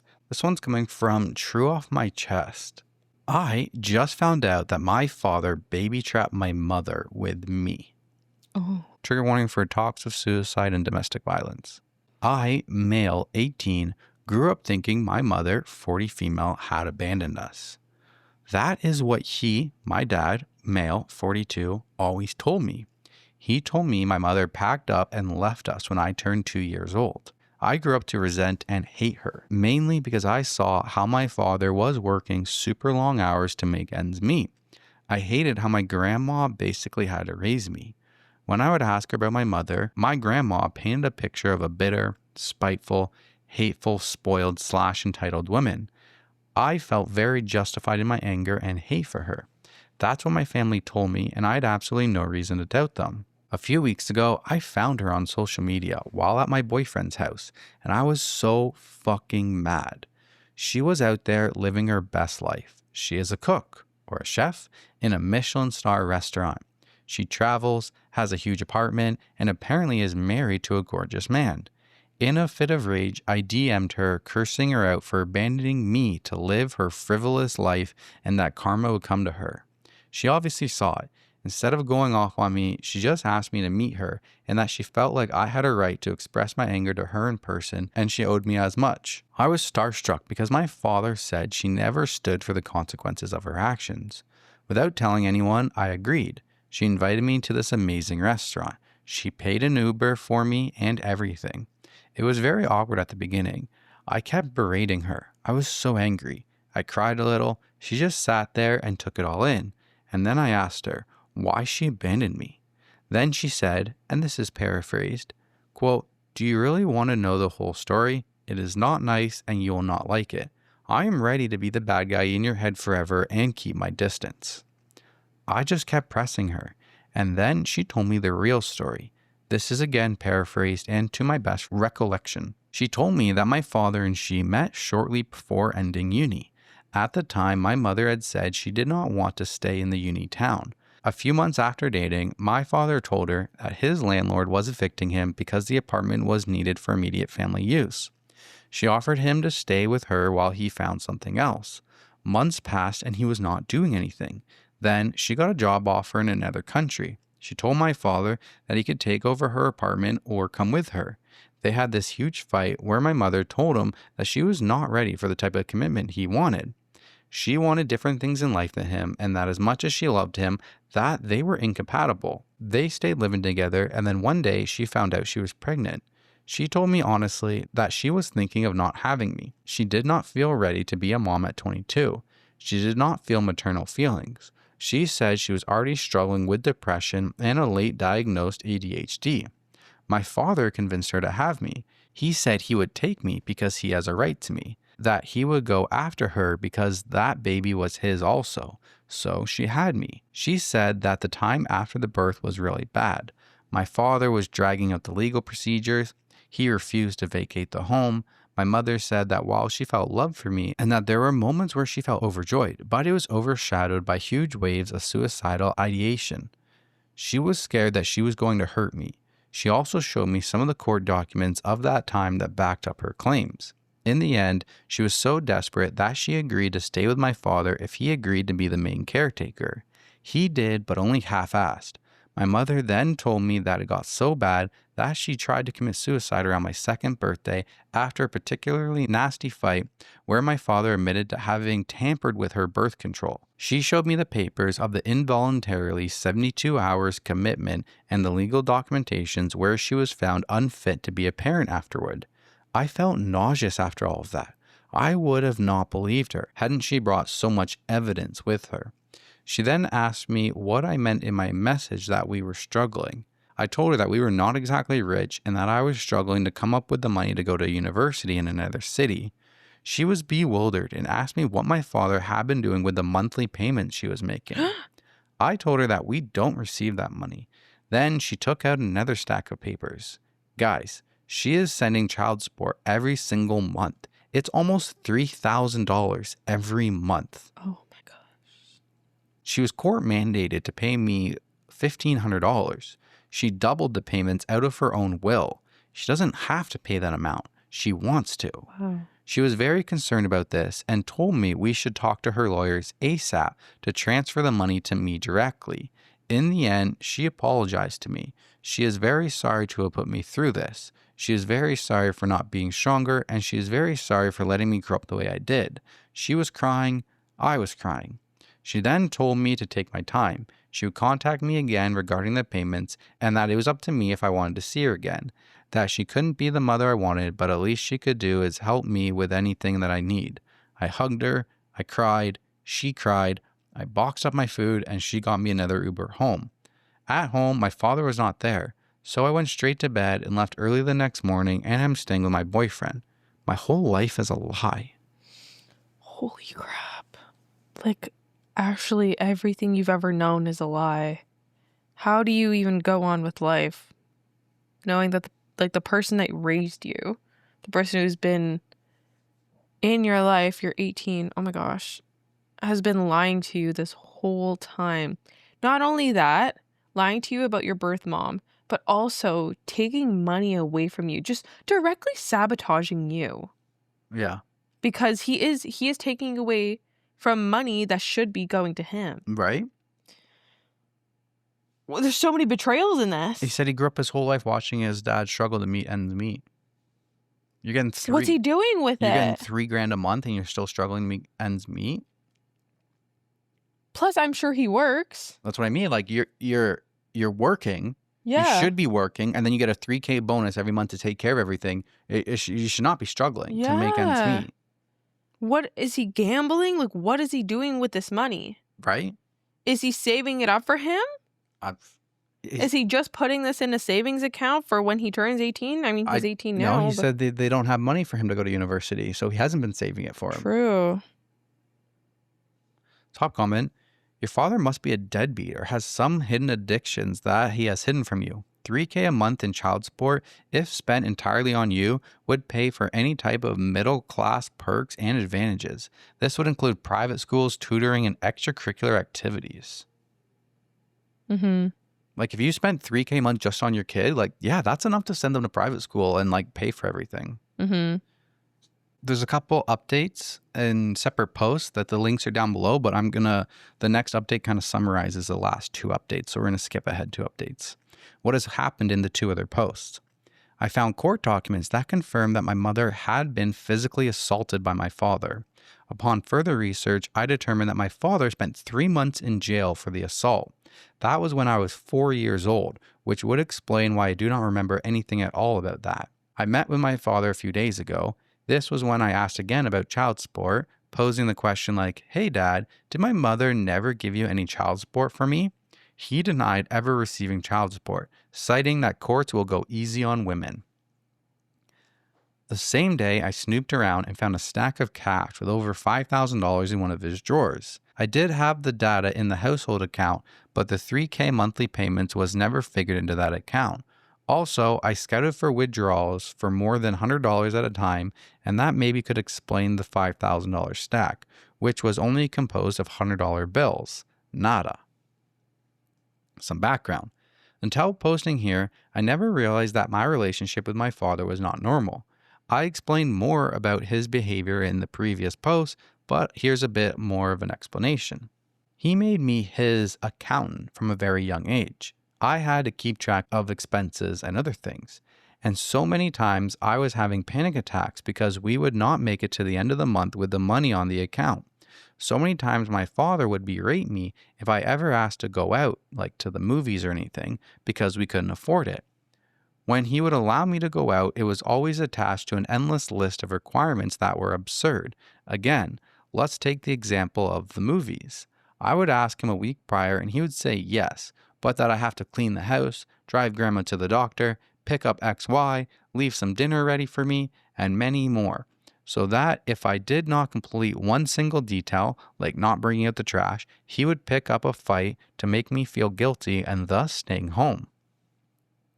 He would constantly make me feel worthless, saying I would not survive in uni, that I was not talented to do this, that I was not good enough to do that.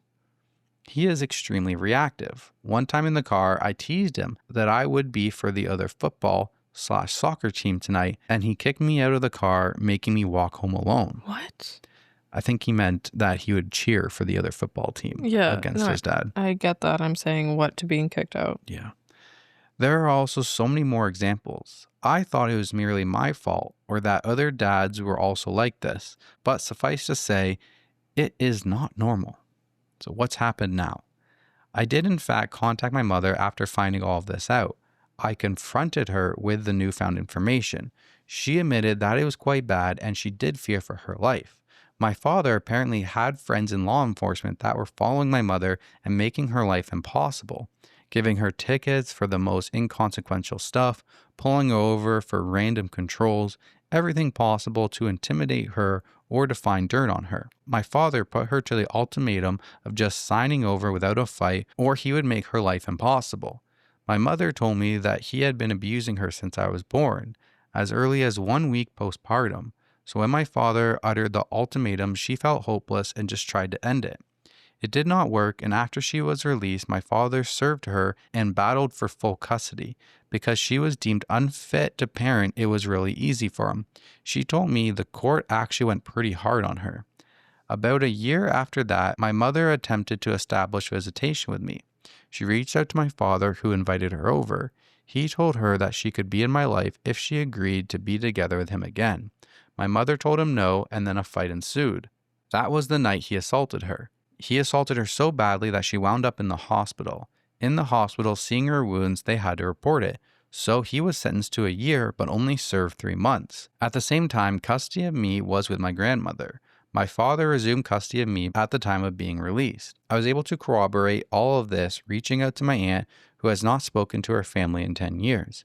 My Aunt Mia basically documented my mother's abuse. She took pictures of her bruises and recordings of my father screaming and threatening her. She told me that she testified against my father in court and she could just back up everything my mother said because he was the same to her. I insisted on seeing the pictures and the recordings. My aunt was resistant to this, but a part of me did not want to accept that this is a reality. So yeah, my father is a fucking monster. I told my mother about everything monetarily that I had found out. She said that legally there is not much we could do, but she spoke with her lawyer and seeing that I am 18, she started the motion to start transferring me my child support money. She said that for the time being, she would give me $1.5K monthly while she still had to pay my dad the money. As soon as the process is greenlit, I'm going to get it all.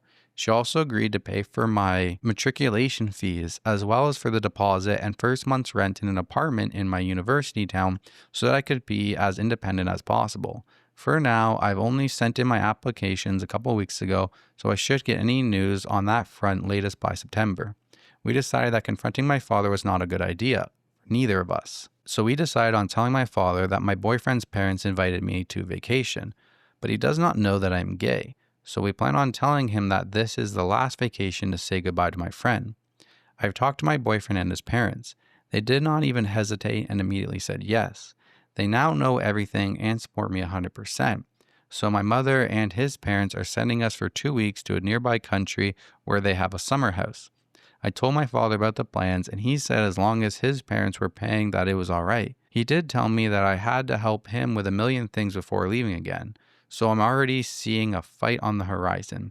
But I have managed to get all my important documents and open a bank account thanks to my aunt's help. So on Thursday, I'm officially leaving for 2 weeks, and I pray things get resolved beforehand. I am taking all important stuff with me already in case things go south fast. Anyway, this has been an extremely difficult time, and I feel overwhelmed with all this. Oh my gosh. Your father is an awful person. It's going to take loads of years of therapy to kind of undo everything that he's done and taught you all of those years. It must be a huge shock to start putting trust in this woman who you grew up your whole life hating and resenting. And now, like, this is the one person that actually has your back. Like, that must be a mental, like, fucking Ethical dilemma? Not really. Yeah. I don't even know. For me, when I was thinking, I was just like, you grew up like with one side of the family, with your mom being like hated the whole time. And then you discover that like it's the exact opposite of what your whole life you were raised to believe. It's the exact opposite. Yeah. Must be so difficult to come to terms with. I just hope going forward you will get like the mental health treatment that you need. Just please see your therapist, because this is a lot for anybody to handle. Mm-hmm. Couldn't imagine doing this alone. At least you do have your mother's back now. Yeah, she has your back. So there's an update. Things went south fast. The Wednesday night, the night before I left, my father picked a fight with me for not taking his car in for an oil change. He called me everything under the sun, saying I am selfish, a brat, and that he raised me better. He then had my grandmother come and say how disappointed they were, that I was clearly not mature enough to leave for a holiday, let alone move away for university. They held me awake till 4 a.m. under the guise of a family meeting, which was basically just a reprimanding session of all I've done wrong in my life. And to be honest, I was demoralized. I was ugly, crying, and feeling awful. Thankfully, my boyfriend called because I had not answered several texts from him. He helped me transport all of my stuff while my father was sleeping. I left without telling him bye. He texted me around 1 p.m. and my father was acting like everything was normal. So the 2 weeks passed very quickly. I got a mail that I got into a university that has a very good program for political science. So I accepted and put myself on the waiting list for university accommodation. Then shit blew up. My mother suddenly stopped giving my father half the money. So she was only paying what she was legally obligated to. My father was losing it. He began calling, screaming at me to come home at once, then calling me crying to tell me that the bitch of my mother had reappeared and was suing him, and now we did not have enough money to pay for the mortgage. I called my mother to ask if she was actually suing him. She said no and said that she had just gone through the courts to start paying me directly instead of my father, which was granted. Then my grandma started texting me, saying I had to come home right away because my father had a cardiac arrest. Obviously, I went back home with my boyfriend, only to find our house in literal shambles. There were beer cans, string liquor stuff, and cigarettes everywhere. Everyone was betting that my father was using all the money on drugs and lavish stuff. Hey, congratulations, you were right. Apparently, when I left, my father decided to have a huge party. He invited all these friends that he made in fancy bars. I know that because the lady that was in the hospital with my dad, his girlfriend apparently, she did not know about me. She kept talking about our house as his summer residence. I asked her a few questions. She answered. She is actually pretty sweet, but put off by my father now that she knows how he lied. So apparently my father would take the $3,000 and spend them almost fully on appearing to be richer. He had bought some clothing pieces that were high quality. He would hang out in these fancy hotel sky lounges where he met his girlfriend. then would take her and her friends out to expensive restaurants and clubs. She did not fully admit it, but insinuated that they did coke often during these outings, much like the party that leads my dad to OD. It was not only cocaine that they did, I also think amphetamine. Anyway, I thanked her and told her that the money was not my father's and she had been lied to. She stayed till my father came to and we could bring him home, which is when she dumped him. And then I broke it to him. I was leaving. He lost his shit. He punched me. Whoa. He broke my nose. I was really afraid. He was not even fully recovered. In the hospital, I told the nurse how it happened and the police got involved. My mother took me in the very next day. She is helping me with all the legal things regarding my father. She helped me move out, helped me move cities. It all happened so very fast. My boyfriend has been staying over because I am very afraid. My father has been blocked, but I am getting threatening emails. So that is that. It is good and bad. Holy shit. Not only are you like coming to terms with everything that he told you about your mom being a lie and everything you believed that she abandoned you and everything, he was also leading a double life with fake parties, fake, just using all that money that was owed to you and using it for what? To show off? To get girls? Yeah, exactly. What the hell? That's sick.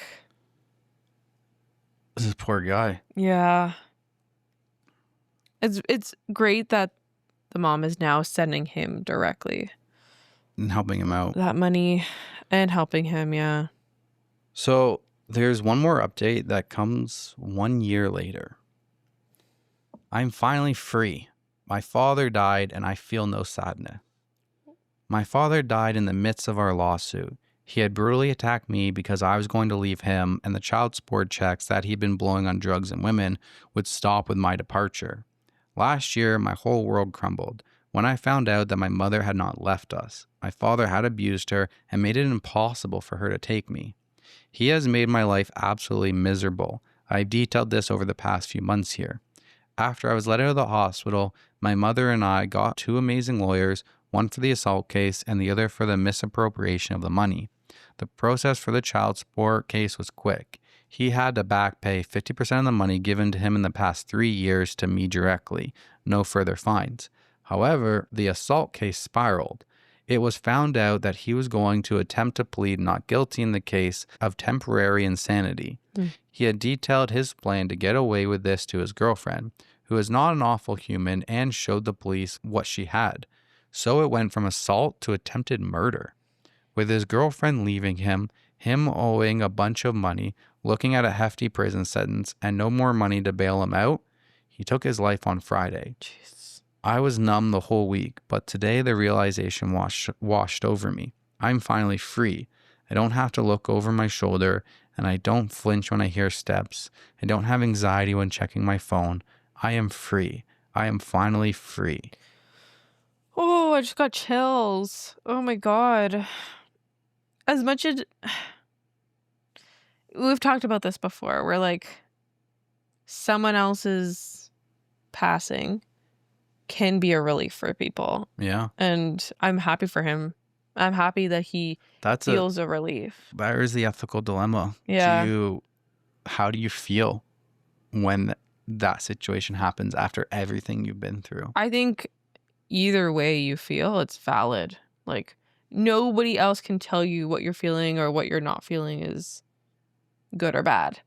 You are the only one who walked that life. Exactly. And it seems like he is happy. He's saying, I'm free. I'm finally free. So I'm happy for him. And I'm glad that he's not like holding any sort of guilt. Like, oh, what if I didn't do this? He maybe wouldn't have taken his life or whatever. Like, no regrets on him, which he shouldn't be having any regrets. But, some people do take on that burden themselves. Yeah. So this is a very happy ending. I don't know if I go very happy ending. Well, but for him, he is. He's happy. He's relieved that toxicity is out of his life now. He no longer has to look over his shoulder and worry about him. That is good. It's a happy ending for OP, not for the dad. All right. I would go that far, but okay. Top comment on the last post. Feeling no sadness is normal. He was abusive. When my dad died, it felt like a successful exorcism. There is just this sense of release. Some of my siblings even smile with joy. So just take your time and try and heal because it gets better. Yeah, exactly. Well, that's all I got. So heavy. Yeah. Jeez. That was a long one. Okay.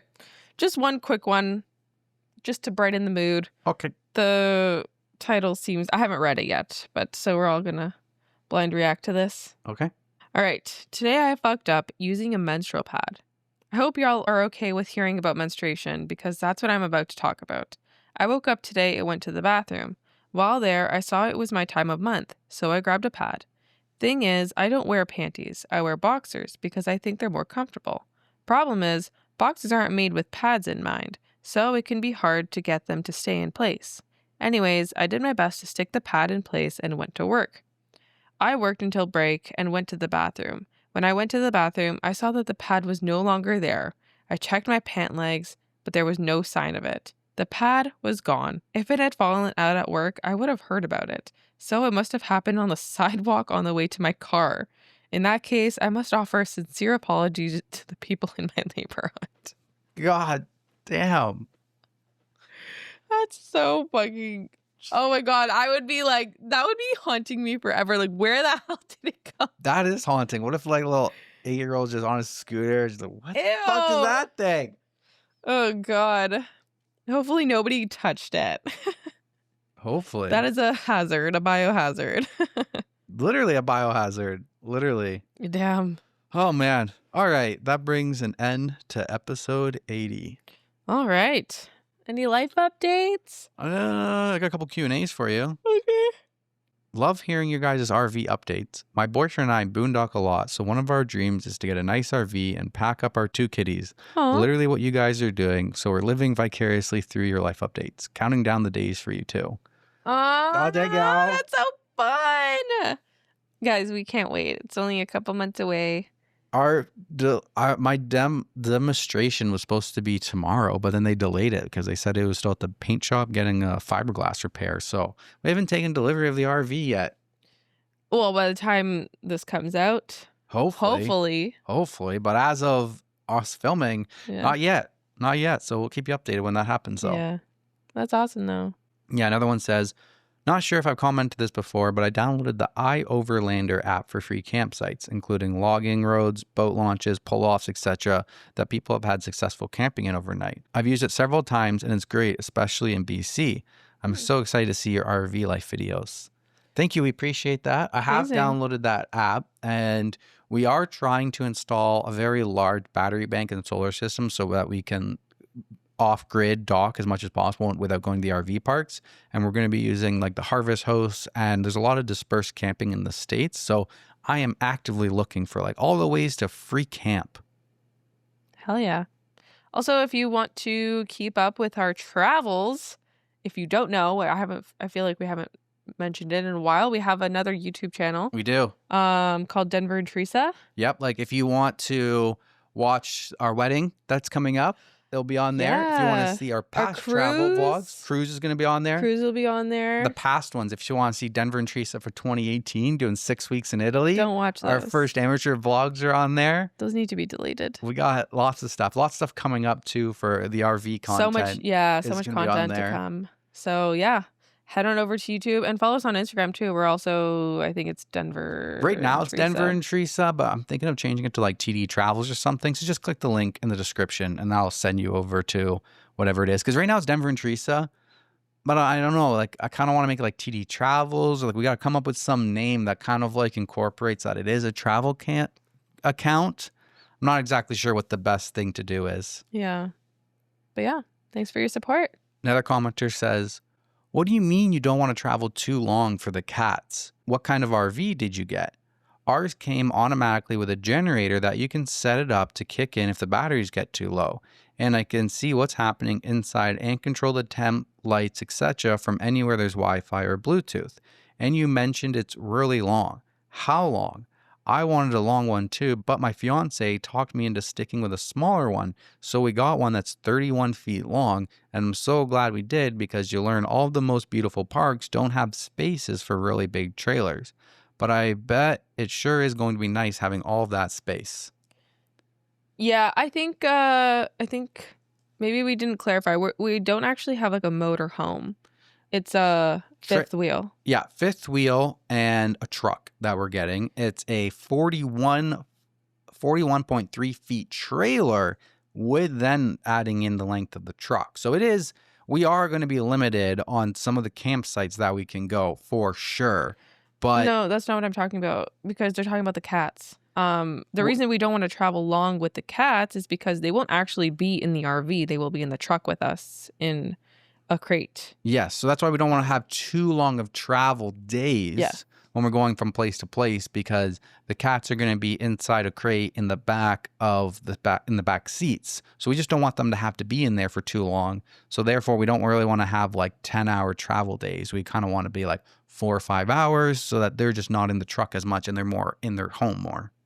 Yeah, because we can't keep them in the RV in the fifth wheel while we're traveling. Exactly. That's just a hazard. That's absolutely, it's dangerous. Yeah. And yes, we will be getting a generator that is set up automatically so that the batteries automatically kick in when we're out hiking and it's a really hot day. I plan to have such a large solar system that hopefully that will actually never be needed, but it will absolutely be there as a backup for sure. And that answers those questions. Yeah. And other than that, I don't have any life updates.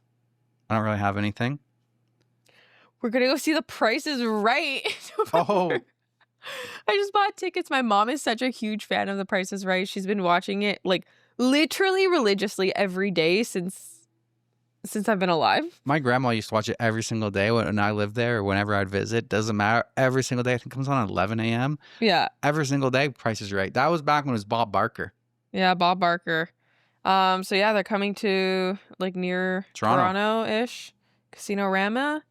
And I got my whole family tickets, and we're all gonna go, and maybe we'll be selected. We'll see. Whoa! Maybe it should be fun.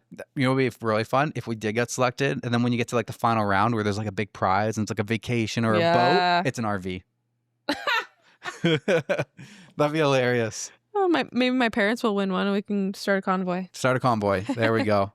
All right. We appreciate you guys following. We got some more stories that we'll hit up on our bonus episode on Patreon. So don't forget Patreon bonus episodes every Friday. There's like 55 episodes on there now that you guys could be grinding through.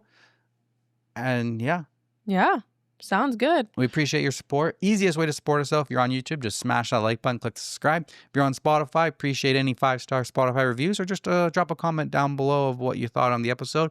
All of that helps the analytics out. Or Apple Podcasts. Denver always forgets about Apple Podcasts any other other platforms. Anywhere you're listening helps. Yep. Or share it with a friend, a family. If you listen to a story and you were like, this is you, send it to that person so then they can listen and then you can be right. All right. Thanks, guys. We'll see you next week. We appreciate your support. See you next time. Bye. Bye. My mother is the best mother any could have.